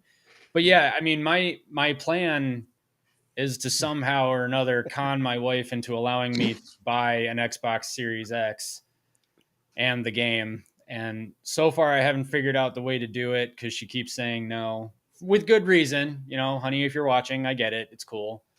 I've just been waiting for this game for 11 years. So it's hard because when we played it, our generation, right? I'm about to turn 33 years old. This was 10 years ago. Okay? Yeah. It's just like we were in college, maybe some people a little bit younger were in high school. We didn't have responsibilities. Correct. We went to class and we didn't do much. That's why we had a lot of time. Now we've kind of gotten used to 10 years later where we don't have this game in our lives. We've gotten used to doing other things, whether folks have a family, whether they're married, whether they got a dog or whatever it is that they do. Now you're kind of coming in. It's just like, oh, okay, I just don't know. Like, that's where I'm at. I just don't have time for it. I'm excited to watch other folks see what they build with some of those programs out there. But yeah, it's just, it's kind of a weird dynamic where it's kind of been out of your life. And, that's such a, for a young person's life going from that type of age. And then you get more responsibilities that kind of tack up, and you don't have much time for this. But I know some folks out there are certainly going to make time for it as well. It is going to be. I'll say this: July 19th is going to be a bad day for some wives in this country. I'll just say that. So I will say this. I want to say one more thing about the video game before do it. Guys out there, what the date is. July 19th. Get those good deeds in now. Okay. Get it in now because you need to rack them up. Okay. Don't think about, and maybe this is advice to you. Don't think about, hey, I got to get the console now. I got to start racking up. Do the dishes a little bit more. Take out the garbage on a more, do all those things, buy some flowers, do those things to really say, hey, we got to build this up in order to maybe have this happen a little bit down the road. I mean, that's my problem, though. I do the dishes basically every day, at least 6 days. Oh, you've already set the standard of what it already is. So, yeah, I'm like a good husband or whatever. Yep. I don't know. It's the weirdest thing. Like I try to make my wife happy, and that's honestly my problem. Is because not to be, I guess an ass or anything, but I've set the bar so high for husbands that I physically don't have time, energy, or the mental capacity to get any better as a husband. So I feel like I'm such an ass right now. That's it. So you got to go above and beyond. You got to figure out a way, man. She's been asking to go on a cruise, and I want to take her on a cruise. I think that would be an amazing thing. So maybe I'll take her on a cruise, and then maybe we can get an Xbox. I don't know. Yeah, this is where you really got to put in we need a general manager to kind of help you out, right? We're talking about we need a little bit of help to kind of get him to the next level. So people in the chat, what does he got to do to kind of kind of put in the extra work. A cruise, that'd be a great idea to go the extra mile. Here's this. Here, how about this? Super chats, guys. Send me, $500 so I can get an Xbox. Exactly. So yeah. So it's up to the audience now. Say, hey, you guys want me to stream Michigan winning 18 straight national championships on this channel? Do you want that? Okay, Hey, there we go. Super chat time. Let's get it done. Okay. I got to try this real quick. This is really stupid, but I'm going to do this. All right. If I started a GoFundMe for me to get an Xbox so that I could live stream playing NCAA 25, how many people would donate to that? Well, what do you need? You need $500 for the system, right? I think that's what the system, and then like another. I'm just going to get the base game, so just 70 for that. So I would need $570 total. So let's make it an even 600. So, right. Hey, just every little, what do they say in these efforts? Hey, every little bit helps. That counts. Every little bit counts. Yeah. Every little bit helps. And then look at the reward of what's going to happen on the back end. I would bring so much value to this channel, guys. To be honest with you, there's going to be a lot of people like myself that maybe won't buy the game that are going to be looking on YouTube and Twitch for some of these streams. So there is definitely going to be a market. Other people play it. Yeah, absolutely. Yeah, that's a good point. Okay, so my story is I'm obviously 20 some odd years older than both of you guys. Galaga, Pac-Man, Defender, the classics. Yes. Yep. I was good at that. I was a gamer. And then being a gamer became a thing, and we got NCAA. Where did we start? 11, 12, 13, 14. I think we did all those. 5? 5. Tried to play that. Max smokes me every single time. I don't have the knack of that one. So we were in Costco, and I told my wife, I said, hey, we should get an Xbox because they have them there at Costco. Mm-hmm. And she goes, oh, $500. Well, I guess if that's what you want to do with your money. Oh, no. So, when your wife says, do whatever you want, definitely don't do whatever you want. Oh, boy. Yeah, that's, even in my brief 5 years of marriage. Yeah, that is you're being tested. Yeah. You're being tested. Yeah. You are being watched. Yeah, so that's a tough situation. Certainly a tough situation to be. Oh, here you go, Mac. Moose already said he would help. Moose, you've already helped, my man. You membership, you're bringing in super chats. We love you, Moose. You're good, man. You are off the hook. All right, so you guys said you're up for it. Let's go on to story number 3.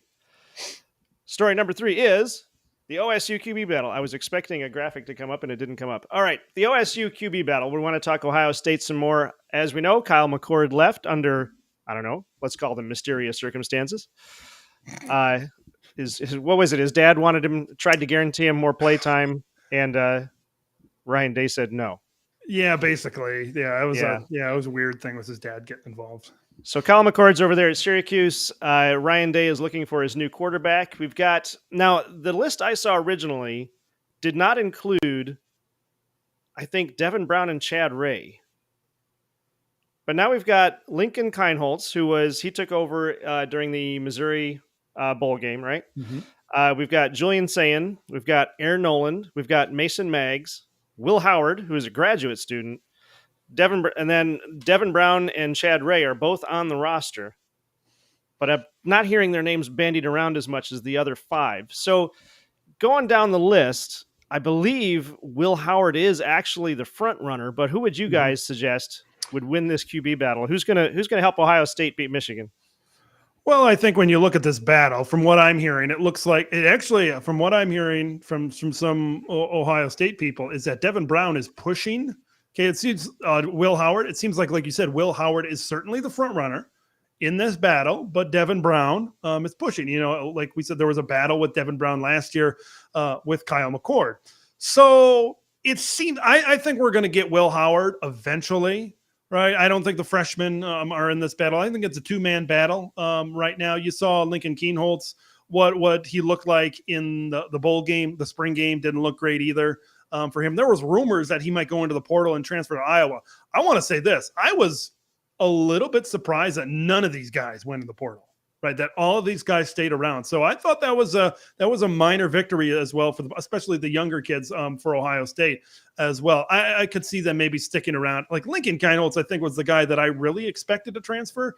Devin Brown was adamant that he wanted to stay around, that he wanted to compete as well. So I think it's Will Howard. I think because you got to look at the offense. You got to look at Chip Kelly. I think they need a mobile quarterback. I think they want somebody that can be involved in a quarterback run game. You look at Will Howard and what he was able to do at K-State. I think he had like 300, 400 rushing yards, something like that. And you saw kind of some of his highlights on film. And you see, I think, that dynamic that he brings. I think Devin Brown is mobile. I think it's more mobile in like the passing game, is being able to get outside the pocket and throw on the run. I think Will Howard just fits to what Chip wants to do. I think it's going to be him. And then you got to go into the second part of your conversation. Is it enough to get them where they want to go? Okay. I don't think their quarterback play is going to be like CJ Stroud, Justin Fields, Dwayne Haskins. It's not going to be like any of those guys. Okay. I think that's that. And I think that was I was saying that last year. Okay. Kyle McCord. I think the expectations are very high and have been very high because of those names I just mentioned for the Ohio State quarterback position.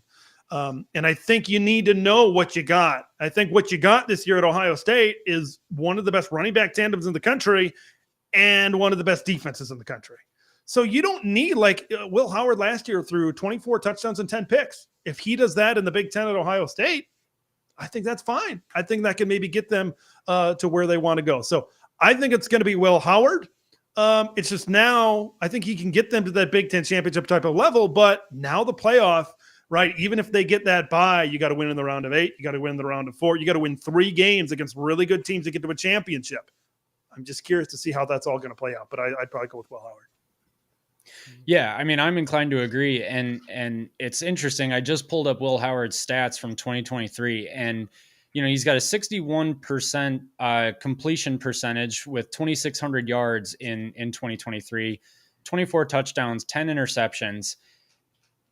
Honestly, I mean, for an Ohio State quarterback, I feel like this isn't impressive. But I look at this and I think, okay, I mean, aside from the double-digit interceptions, you're looking at a more mobile version of Cade McNamara from Michigan in that 2021 season. So I kind of see some parallels there just from stat lines, because admittedly, I haven't seen a lot of tape of Will Howard. Mm-hmm. But what I would point out with this is that it kind of looks to me like Ohio State and Michigan actually have a pretty similar quarterback battle going on. If Will Howard is the starter and he stays in the low 60s in terms of completion percentage, and they're okay with that, Michigan's kind of in the same position. Michigan's in a position where the defense is good enough they can carry them to a championship, at least in the Big Ten. We'll see what happens with the playoffs. But I mean, we talked about it with John from Voice of College Football. We've talked about it ourselves. If Michigan's quarterback can stay somewhere around the 62-63% completion percentage mark and be mobile at the same time, who's to say Michigan can't win a Big Ten championship? Ohio State's in the same exact position, in my opinion. And I think it's interesting how people as fans look at the two situations as though they're completely different. Like Ohio State's got this embarrassment of riches in talent on the offense, and they do at running back and wide receiver. And we'll see how the quarterback battle shakes out. But I still haven't seen anything that gives me confidence in their offensive line. And so to me, it's like they can have a good quarterback, but where's the O-line? Yeah, it's a big question. Seth McLaughlin coming over from Alabama, you guys know he couldn't.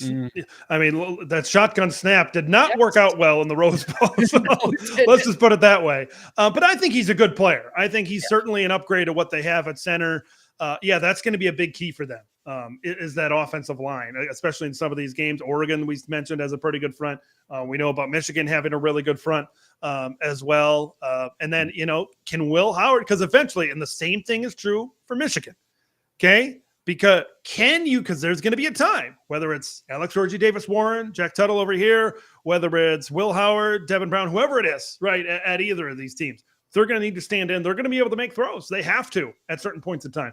Whether it's in the Big Ten schedule, whether it's in a playoff on the road to a national championship, they're going to have to make throws at some point in time. I've heard a lot of people on the positive Will Howard camp say, well, he's going to do better with better talent. He's also playing against better talent, better defenses in the Big Ten than he did in the Big 12. So I think it goes both ways. I see that. I don't think they need a lot from them. Just like Michigan, whether it's Alex Orji or whoever it is. I don't think they need a lot from them. I wanted to make sure I got this in here on this program with you guys, and I said this recently in regards to Michigan. I'm going to give you two examples. 2021, Cade McNamara, 2,500 yards, something like that, 15 touchdowns, 6 picks. Okay, didn't throw an interception, I think, until the Nebraska game, which was about halfway through the year that year. Okay, Wilton Spate, 2016, I think it was 18 touchdowns, 7 picks, right around 2,500 yards. And that was a team, right? Double overtime they went to Ohio State with. Okay, they were right in position to go to the playoff. There is proof that if your team has built, now I know those teams were maybe built certain ways. You had a two-headed monster in 2021 with Haskins and Corum. I think Edwards is going to be more of the one, and you're going to have a 2A, 2B, 2C type of situations. But yeah, like, I think that's what you need. And I think Ohio State could maybe lean into that as well. But I'm talking specifically about the Wolverines right now. This is a Michigan team that there is already a proof of concept of what can happen in getting to that type of Big Ten championship level, where if you field an outstanding defense, which we feel like Michigan has this year, if you have a run game and just move the chains. That's all you need to do. Like Cade McNamara was the ultimate game manager in 2021. Okay, he wasn't going to go out there and win anything for you. Okay, he wasn't going to be a quarter, and maybe that was their undoing in the end in that semifinal against Georgia. Okay, and they got JJ McCarthy, and he made a few more plays, and we know what he eventually was and led them to a championship. But in terms of getting to that Big Ten championship type of opportunity, and then what in the college football playoff, it's been proven at Michigan that you can win with a game manager of type. And I think when you compare like Alex Orji to Cade McNamara, at least Alex Orji has the ability to do some things and create some plays with his legs. And I saw some things from Alex. He didn't start off, those 2 throws were pretty inaccurate, but I think once he got in a rhythm, once he got a little bit more confidence, you kind of saw sort of the short to medium passing concepts really started to put together more momentum. I think they stretched the field a little bit more with Davis Warren. I think Ohio State can lean into that as well, right? I don't think they need to be ultra dynamic at quarterback because of what they have in the run game, because of what they have on the outside, what they have on defense as well. So we've talked about multiple ways to build a football team. And I think Michigan and Ohio State are proof that you don't need to have a Heisman Trophy winning quarterback to win a national title. Look what happened with Michigan last year. So these are examples, and I think we're going to find out exactly how these things really work together. But I wanted to make sure I got in those 2016 and 2021 examples when you talk about Michigan for this season. Yeah, I guess I hear all that, and I'm totally on board with, Ohio State and Michigan can have game manager quarterbacks and win championships, at least conference championships with game manager quarterbacks. And that's totally great. But the one thing that Michigan has that Ohio State doesn't right now is confidence in their own line, like I was saying. And so for me, it still comes back to, can Ohio State even be successful with a game manager or one of the nation's best running back tandems if their offensive line is Swiss cheese? And I say that I say that understanding that Ohio State was still 11-0 going into the Michigan game last year. Like, they still beat everybody, and that's great. But are they going to get over the Michigan hump with the Swiss cheese O-line? Yeah, well, Michigan's replacing a lot on their offensive line as well, and I know they're excited about they bring in a transfer, Josh Preeb. I think that's probably going to be pretty plug and play. But they've recruited really well, some 4-star, top 100, top on 150 type of guys that they feel are going to be able to join this offensive line, and they're going to it's not going to be the Zinters, the Barnharts, and some of these Joe Moore warning offensive lines. And it doesn't need to be. It needs to be good. A grade and elite, it doesn't need to be. If it is that, they'll certainly take it. But I think it just needs to be good to be able to get Donovan. I think the key for the Wolverines, Donovan Edwards needs to be that dude. He needs to be that 1,200, 1,300, 1,400 yard type of guy, that bell cow that they can lean on as well. And then, when you look at Ohio State, they certainly need to develop what they have on the offensive line as well. We talked about Seth McLaughlin. That's a big transfer to them. Donovan Jackson, Josh Simmons, Josh Fryer. These are guys that have been in the program before. So they're not new, so to speak, but they certainly need to develop. I said this, I think, early in the offseason. Chip Kelly, I wonder if they view this offensive line and if it if it really hasn't progressed and it's maybe the same, it's like, maybe I thought we were going to be a little bit better at this point.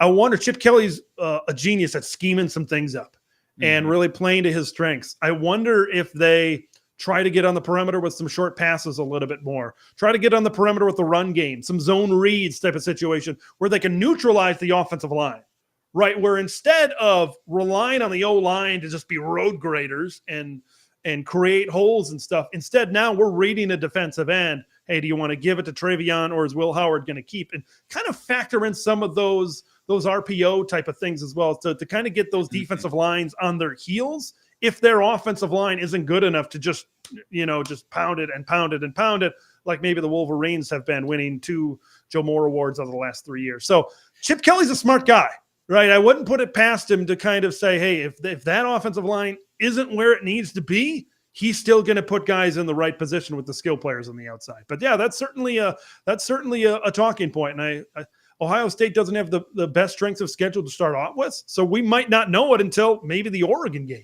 and see what they look like against the Ducks on the road. That's certainly something that needs, if Ohio State wants to win a championship, they certainly need to have that offensive line in gear.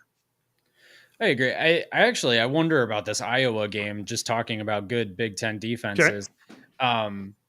But I'll come back to, do you think that Ohio State would start to implement some RPO into their offense, considering last year it really felt like they were using Kyle McCord as the pocket passer? Last year, their offense looked like a Jim Harbaugh 2018 kind of offense, 2016 kind of offense even. To me. Yeah, it did look different from what Ohio State fans are certainly used to. And I could tell, I think it was more early in the season, Ryan Day, you could tell he wanted to open it up. He really did. I think that's what Ryan Day truly needs now. He's handing the play calling off to Chip Kelly. I think deep down inside, Ryan Day, he wants that CJ Stroud. He wants that Justin Fields. He wants to be able to open up, right? It's always been with Ohio State. It's always been the home run ball. I've said this when I started this channel in 21. I said, you need to prevent Ohio State from getting the home run. If you can get them to hit singles and doubles, maybe you can be in a ball game. But once they start hitting, and it was before even 2021, there was the same way. It's just like, man, those receivers, if they get over the top, it's tough. It's tough to hold back the Buckeyes at that point in time. So yeah, I think with Chip coming in, I think the offense is going to look a little bit different. Now you can even saw it during the spring game. Right, I think they were interviewing Ryan, and he says, "Oh, I can't remember if it was like, oh, I would have threw it there, or I would have ran it there, or I think it's like he said, I would have threw it there, and then Chip Kelly ran it, and he's like, oh, okay, that works. So I think it's going to look a little bit different. I think for Kelly in this offense, and I'm curious about the dynamic of Ryan Day hands off. Yes. Now he's going to be more of that CEO, especially when the team has the football. How is that going to work? What are we going to find out about Ryan Day's coaching style, his game management, his clock management, all those things that maybe go into when you are a CEO type of coach with the Ohio State Buckeyes? So that's something that I'm very intrigued with, because I don't know if we've really seen that yet. So yeah, I think you're going to see a lot more of this RPO game. You mentioned that Iowa game. Iowa's an interesting one. It's at home, but it's the week before Oregon. Okay. Yeah. If this game were on the road, I think I'd feel a little bit like if the roles were reversed, if this was at Iowa and then home against Ohio State, I could see this being a trap game. I'm very curious to see it depends what Iowa looks like. Like we've always said, if Iowa has the 70th ranked offense in the country, these are 11-win football teams. These are great football teams. Right. But they just don't, it's just, they put too much pressure on their defense. The dam eventually breaks. Like look at Ohio State a few years ago. I think they forced a couple of turnovers in the first half, and they were playing with them.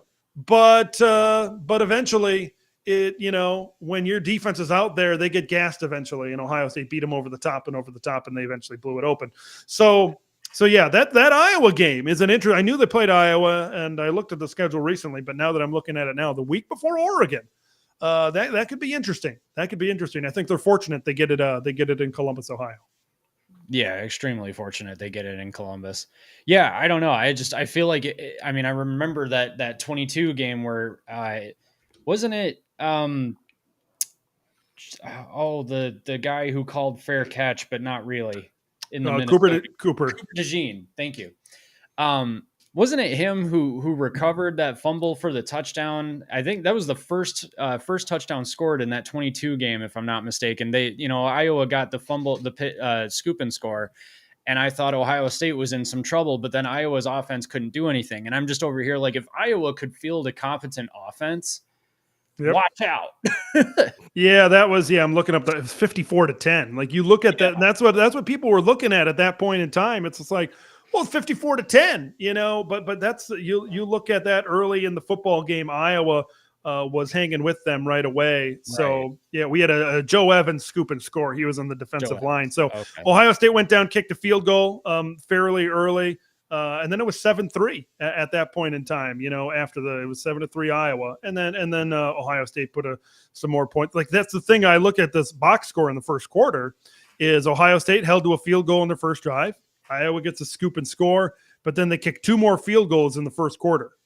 Okay. Yeah. So Iowa was kind of like holding them and not keeping them out of the end zone for the most part there early in that game. And then you look, they kick another field goal here. Like they kicked, what was it? Let's see, 4 field goals. 4 field goals in the first half before Tommy Eichenberg picked 6. So Iowa was doing their part on defense. It's just, that's been the story of the last few years. It's just, because Kirk Ferentz preaches complimentary football.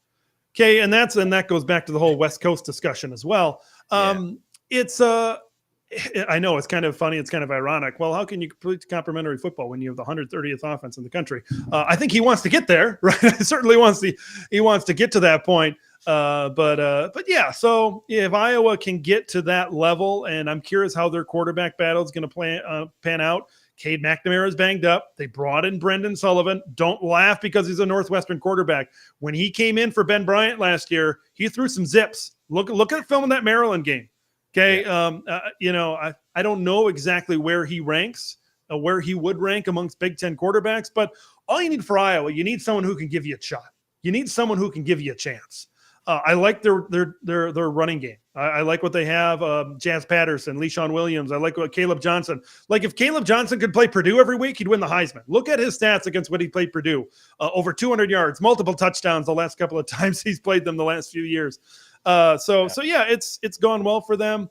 They got a lot of work to do, but that's certainly an interesting spot for Ohio State.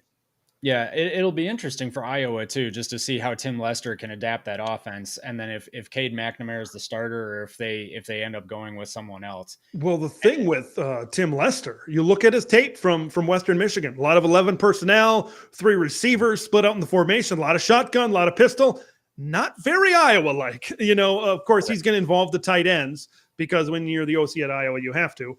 But it's not like At first, I watched highlights of Western Michigan played Pitt when he was the head coach there, and they played pretty well. And I'm like, okay.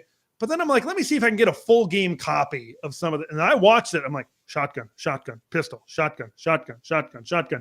Very different. But maybe this could work. Maybe this could work with maybe a more mobile quarterback like Brendan Sullivan if he gets the shot. Cade can certainly work, and is certainly an upgrade over a guy like Deacon Hill or Spencer Petras before him. As well. So that's something to keep an eye on. They're going to be the butt of every joke from people outside the conference. That's cool. That's fine. Whatever. Just beware of that defense. They're nasty. They're nasty 1 through 11. I'm going to say something ridiculous and then we can move on, but Iowa football with Kirk Ferentz as head coach, Phil Parker as the DC, Lincoln Riley as the OC. Oh, okay. So Lincoln Riley would never, after what was said this offseason, Lincoln Riley, that would take a lot. But that's been the discussion this whole offseason. Can we imagine if we had USC's offense in Iowa City? Can you imagine if you had Iowa's defense in Southern California? They'd be the perfect football team. They would be so good. They'd be perfect. Yeah. But that's why I'm so excited to see them maybe eventually play each other on the sidelines opposite of each other. And that's what, and we talked about this before in the program, is, hey, styles make fights, these clashes. What's going to win out? All the West Coast folks say, hey, we're going to throw it all over you. All the Big Ten folks say, hey, come up and play defense. Come up and play line of scrimmage football. This is the beauty of it, folks. We get to find out. That's why I'm so excited for this season. Oh, yeah. The USC-Iowa game is going to answer some philosophical questions for real. Yeah, they don't play this year, but the one that I said it before, Iowa-Washington, right? Washington, even though they got a new head coach, new scheme, Jed likes to throw it around. Like, look at what they were at Arizona. Will Rogers threw it around a lot at Mississippi State. I think that's going to be really the first one that I look at of these really contrasting styles. There will be a few other ones throughout the season, but that's certainly the first one that I look at. Well, honestly, the USC-Michigan game could be kind of indicative of contrast. That's true. That's true. Too. That's true. Yeah, that's actually that's before. That's a week. Yeah. That's multiple weeks actually before that on the schedule. So yeah, that would probably be the first one. Now that I think about it. USC and Michigan. Right. Yeah. That's even to a larger degree. But you're right. This season is going to be absolutely fascinating because it's the most anticipated season in my lifetime. Okay, and my lifetime, my college football memory dates back to like 1999, the year 2000. Okay, there's so many. We talked about the video game, a 12-team playoff, realigned conferences. What is the Big 12? Who is the best team of the Big 12? Well, West Coast teams coming to the Big 10, Texas and OU and the SEC. Like there's so much, and then we have the drama in the ACC. Right. Of what's happening, who's going to stay, who's going to go, and all this sort of things happening. There's just so much anticipation, so much excitement. I think there's a lot more excitement because there's more playoff berths. Like if I'm the Penn State fan base, I'm jazzed about this. They'd be in so many playoffs. Like how much different would the Penn State program be viewed if there was a 12-team playoff since 2014? Okay, this would be if you can go into a kid's living room and say, hey, we made the playoff 5 times. I think that's a lot different than says, you know what? We won a Big Ten title in 2016. Yeah, we've come close, but we just haven't been able to break through. It's a totally different conversation. Yeah. Oh, man. Yeah, that's really interesting. I thought for sure, going back to Iowa, Kirk Ferentz, I thought for sure he was going to retire at the end of last season.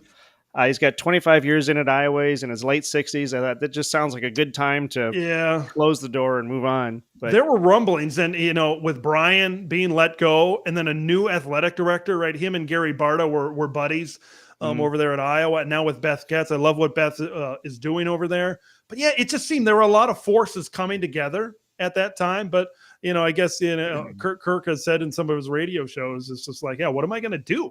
What do people just want me to go fishing all the time? It's just like, you love the passion for Kirk, and he's a legend. He's earned the right to be able to bow out on his own time. Some people, okay, they don't like the way he plays football, but that's fine. He likes the way he plays and he wins a lot of football games. Yep. Well, I can appreciate that too. I don't see retirement as going and sitting on the beach in Florida. I think, especially for a guy like Kirk Ferentz, maybe he retires from Iowa and starts a football camp for coaches. Sure. Yeah. I mean, he's clearly a good coach. He's got a lot to the best non-championship winning coach. Yeah. He's not won a championship, but he wins a lot of games. He wins a lot. Just look at his record. I had the stat in front of me, and now I forget. Has he won more than 8 games every year since like the early 2010s? I want to say. Okay. And I think even COVID. I believe that. Maybe COVID. He went 6-2. Maybe it was 6. I can't remember exactly what it was, but it's crazy amount of consistency, right at that 7-8 win minimum type of level. For the Hawkeyes. He always gets the best out of these kids. Like if I'm a defensive player anywhere, I don't care if I'm playing high school football in Texas, Idaho, or wherever. I think if I'm playing defense, I know that when I graduate from Iowa, I will have been coached as far as I can coach, and I will have been developed as far as I can be developed, and I will have reached my full potential, whatever that may be. Okay, they've proven it year after year with Phil Parker. We've got a question here from Matt. I think it's Mikowski. Has Big Ten 10 upgraded the Michigan QB rank? Top 10 in Big Ten or still bottom 4? I'm working. Here's the thing. A lot of people coming up with their post-spring team power rankings quarterback. There's still some portal movement. So I'm like, let me wait a little bit until we get to maybe mid to late June. as well. So I'd have to look again at my rankings. I feel a little bit better about Alex Orji than I did before. I thought he displayed some things in the spring game. I think there's serious consideration for Davis Warren. I thought he played pretty well in the spring game as well. So, and that's the thing. I don't know if we have a clear answer at quarterback. I'm not sold on Jack Tuttle all of a sudden coming back from an injury and being in this discussion. I don't know how you guys feel about that. That's just something that I'm like, I don't feel the best about that. I feel like it's going to be Alex, or I feel like it's going to be Davis. Right now, I thought they were going to be buyers in the spring portal period. But I think we thought the spring portal period was just going to be absolutely crazy with no rules. But I think it was overhyped. I think a lot of people with the spring portal heard all of there's going to be no rules. There's going to be tampering. There's going to be money flying around.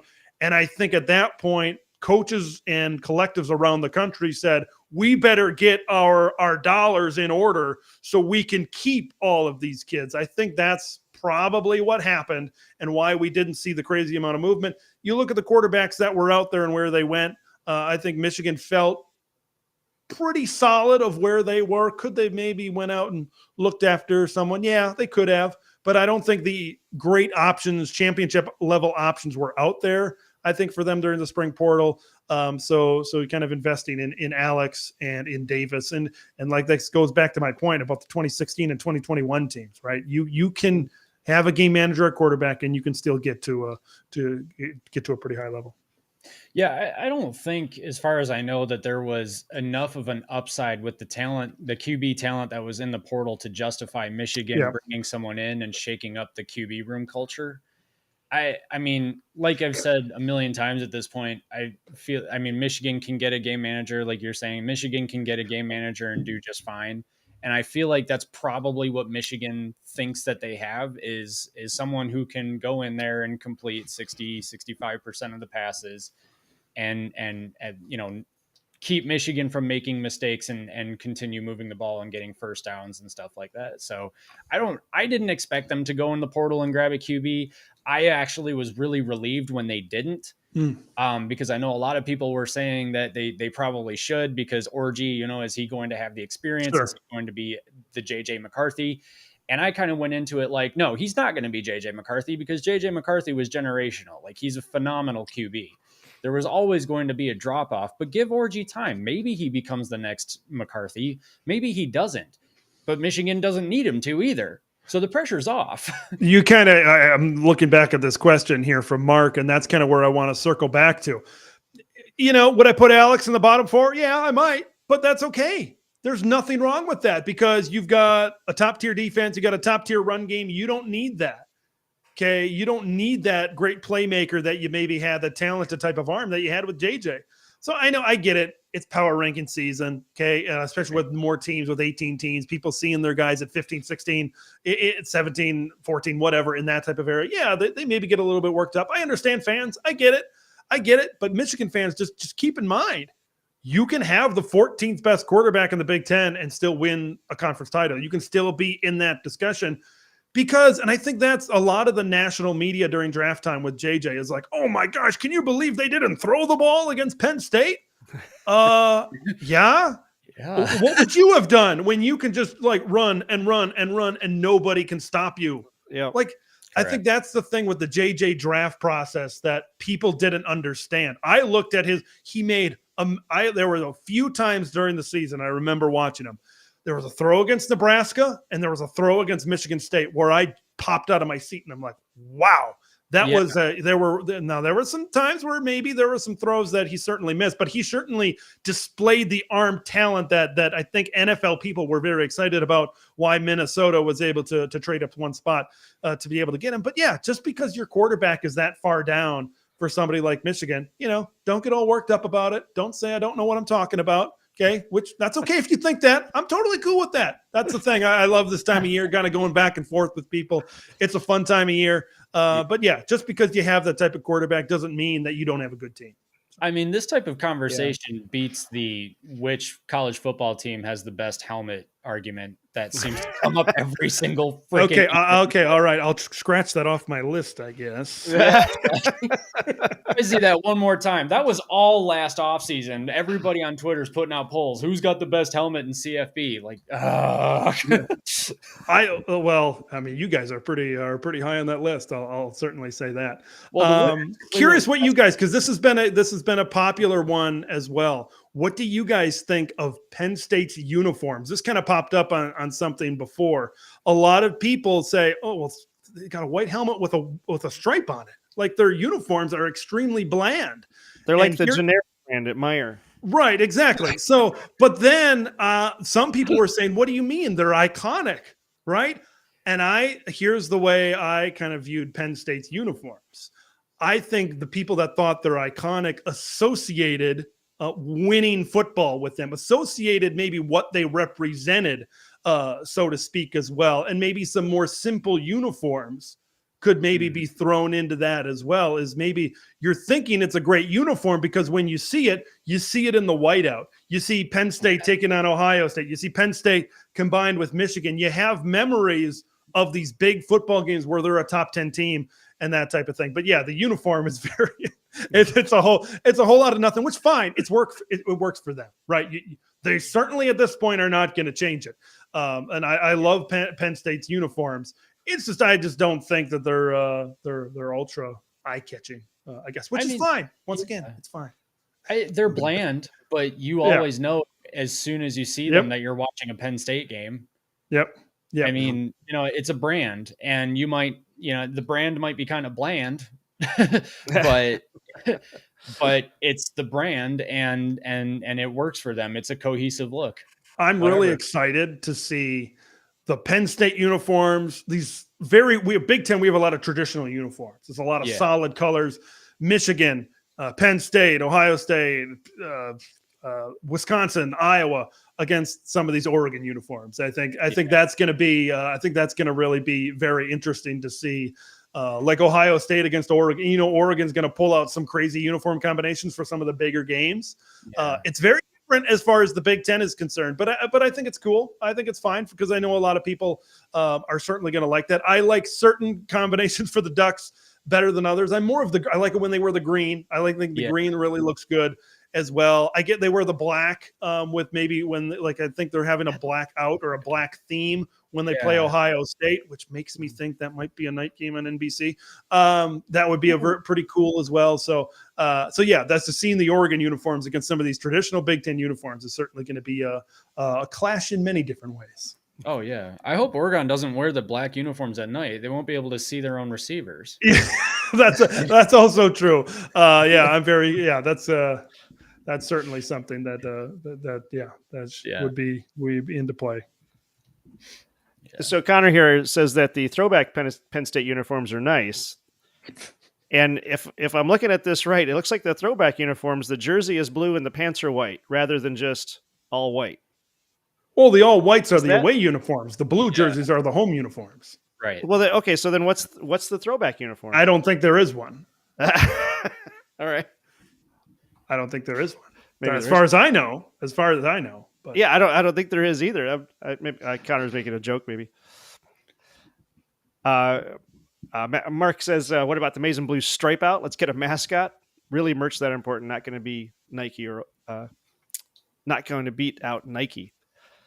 Michigan doesn't have a mascot. Michigan is the only Big Ten team that doesn't have a mascot. They tried it once. They actually brought a live Wolverine to the stadium. It got so agitated, it started scaring the crap out of people, and they never did it again. Well, yeah. I don't know who thought that was a good idea in the first place, but this is actually, okay, this is one of the things that has actually sort of not bugged me, but it's always just sort of one of those weird things about Michigan that it's almost like they feel they're too good to have a mascot. They're too highbrow for a mascot. But then it's funny because we have our Michigan man, which I think is our mascot, and we've just never officially dedicated it. Yeah, I think it's fine. I heard that a couple of years ago or whatever. I'm like, yeah, it doesn't matter to me. Whatever. If you have a mascot, that's fine. If you don't, whatever. They're doing just fine. They're doing fine. Our mascot is that one guy who dresses up in the winged helmet stormtrooper suit every week. I like What that. are the yeah. chances? What are There the we go. chances? One time only, we could get Connor Stallions as a mascot. I'm going to make a shirt. So I'm glad you brought that up because I'm working on a shirt design that has a picture of Connor Stallions on it, and the caption reads, "Connor Stallions is an American hero."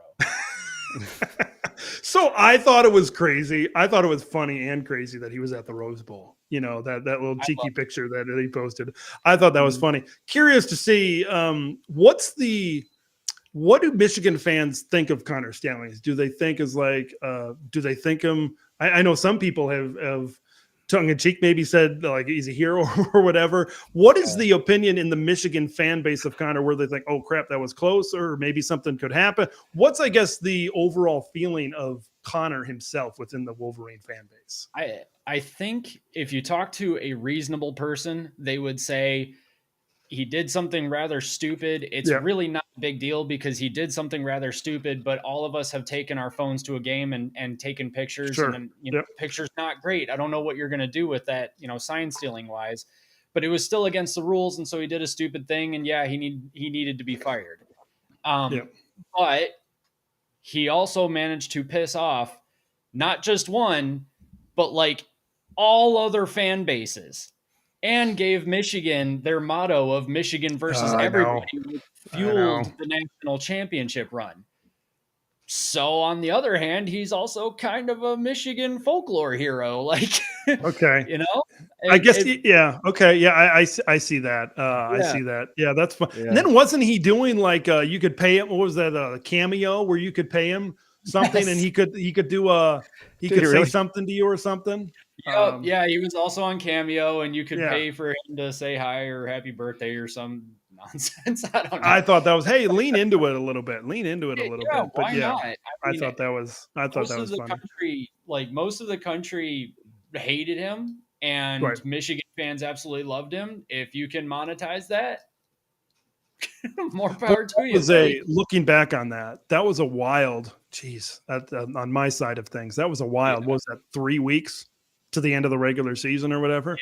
Man, that was wild. Man, a lot of people had a lot of opinions at certainly at that point in time as well. But yeah, it's certainly they spun it. They spun it as a motivational factor in their favor. So yeah, that was certainly a positive for them in the end. But yeah, I'm curious to see what Connor's next step in life is. Well, he's got to end up as some kind of legendary figure because what's happened around him is the same thing that happens to all of these sort of sensational stories. There's what really happened, and then there's what some outlet said, and that's what got blown out of proportion.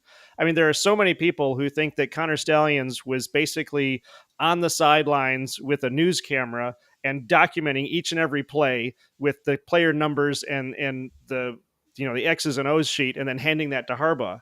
I mean, I swear there's a large number of MSU and OSU fans that think that's the case. When in reality, in reality, you've got maybe a handful of shaky iPhone footage that is out of context most of the time. And it's crazy. And not only that, but he never came out and like tried to tell his story, which I think makes him more legendary. He sort of let the myth sort of take its own form. Somebody said, I think it was our friend Connor Stallions here. Connor Stallions owns Ohio State football. Had said somewhere earlier in the chat that he thought it would be hilarious if the upcoming video game had a mode where Connor Stallions shows up on the sidelines of other teams. Just put him, he's like, that would be hilarious if you just kind of put him in there as a little Easter egg, as well. Games now put in a Connor Stallions mod. Oh, somebody absolutely. Do that, please. Somebody's got to do that. Yeah, absolutely.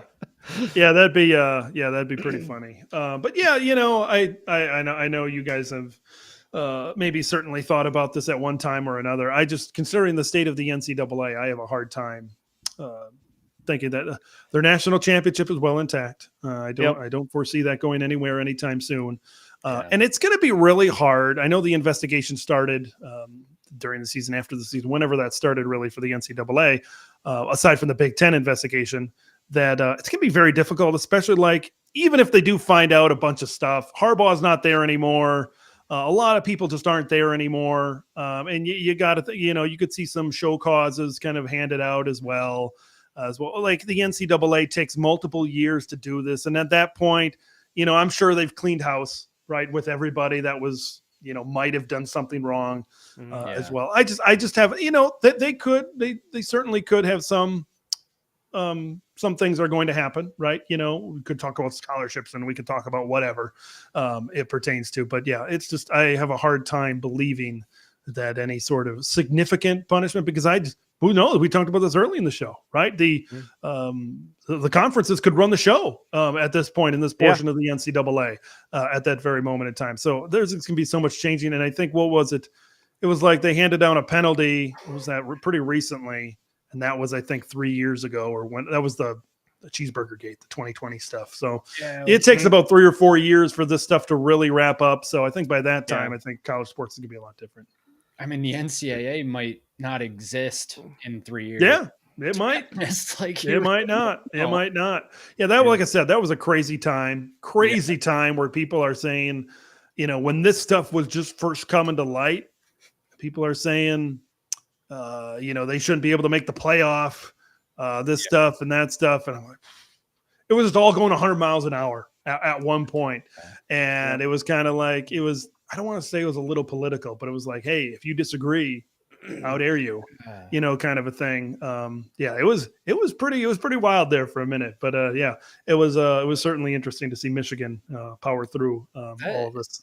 That's still our best performing video, is the video we put out about the NCAA president saying that Michigan won the title fair and square. The other one, it was the one before the national title. It was the Rose Bowl. Well, no, we did a video. I think we put it out before the Rose Bowl too. I don't know. It got something like 24,000 views, and we haven't even come close to that many views since. And we hit the wave. We hit like basically all Ohio State fans in the comments. We got like 400 comments on that video, and I swear like 390 of them are Ohio State fans telling us that we're full of crap and the hammer's absolutely coming. And Alabama was supposed to trounce us anyway, so it wasn't supposed to matter, but here we are. Anyway. Yeah, it's just it's I get that. I understand that. But it's certainly something that happened, and we'll just see exactly what happens a few years down the road here. But it's it was certainly, I'll say this, it was certainly a great team. It was a fun team to watch. In that 15-0 type of season, man, they had that was just a season that seemed to have it all. They had a really good quarterback. Blake was a legend at Michigan, right? What he'd been able to do for 3 consecutive years, right? He's not going to go down as maybe statistically, maybe I forgot where he ended up statistically, but not the leading rusher of all. I think he might have broken the touchdown record, but maybe not the yards record, if my memory serves me correct. But but he's going to go down as, all these guys as a legend. But yeah, the JJs and the Blakes of the world as well. And then you look at the guys, even like the Aiden Hutchinson and the Ojabos that laid the foundation, that got it started. Because you mentioned we kind of started this about 2020. Michigan was in a bad spot. Everybody was calling for Harbaugh at that specific moment in time. And that 2021, it needed a hit, and it did. And as I say, the rest is history. Yeah, exactly. Yeah. Well, Ted, I can't thank you enough. This has been a fantastic show, fantastic talk. It's been an education, to be honest. You have a wealth of knowledge there that looking forward to watching more of your videos. Why don't you give us the rundown? Where can everybody find you on the socials and whatnot? Yeah, at Big Ten Ted over there on Twitter. Put out some, going to do some more power ranking stuff here probably in the next couple of months. As well. And then YouTube, kind of Big Ten Ted as well over there. On podcast platforms, Spotify, going to get on Apple Podcasts here in just a minute. So just all of the audio version of the stuff is going to be ported over there as well. It's going to be a fun rest of this off season. Okay. We got a couple of months to go. There's going to be a lot of fun discussions, a lot of fun talking points.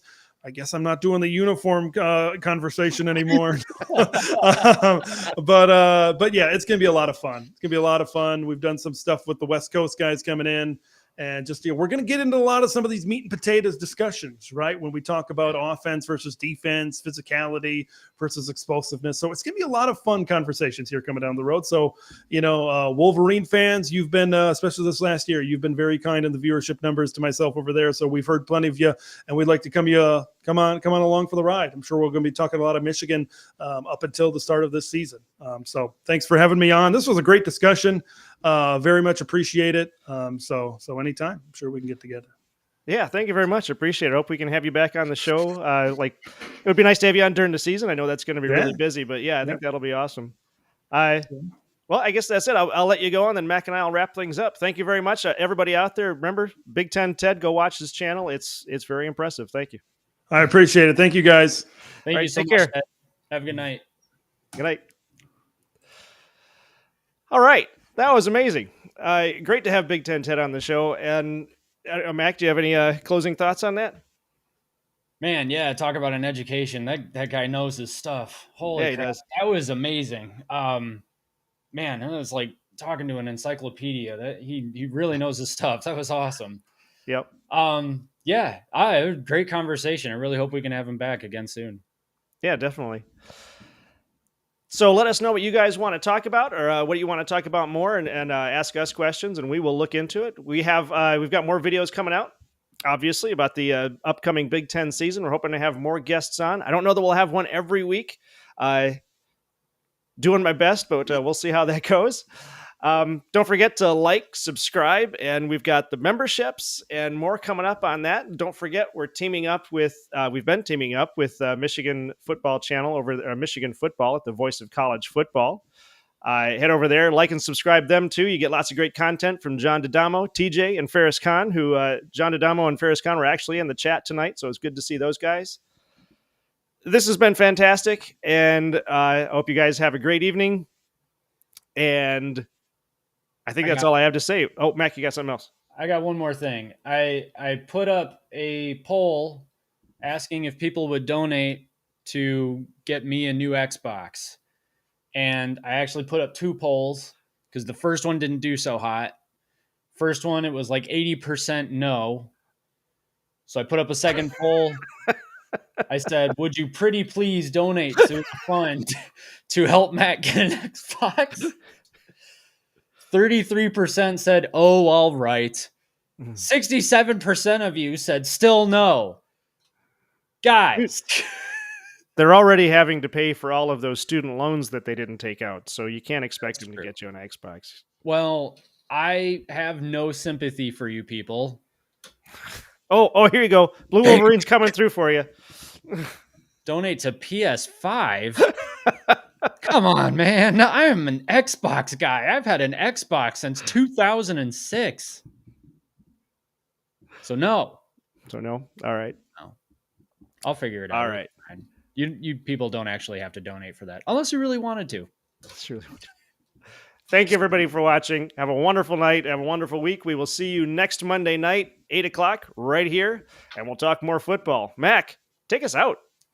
This is the Big Ten Team Rivalry Show. Thanks, everybody.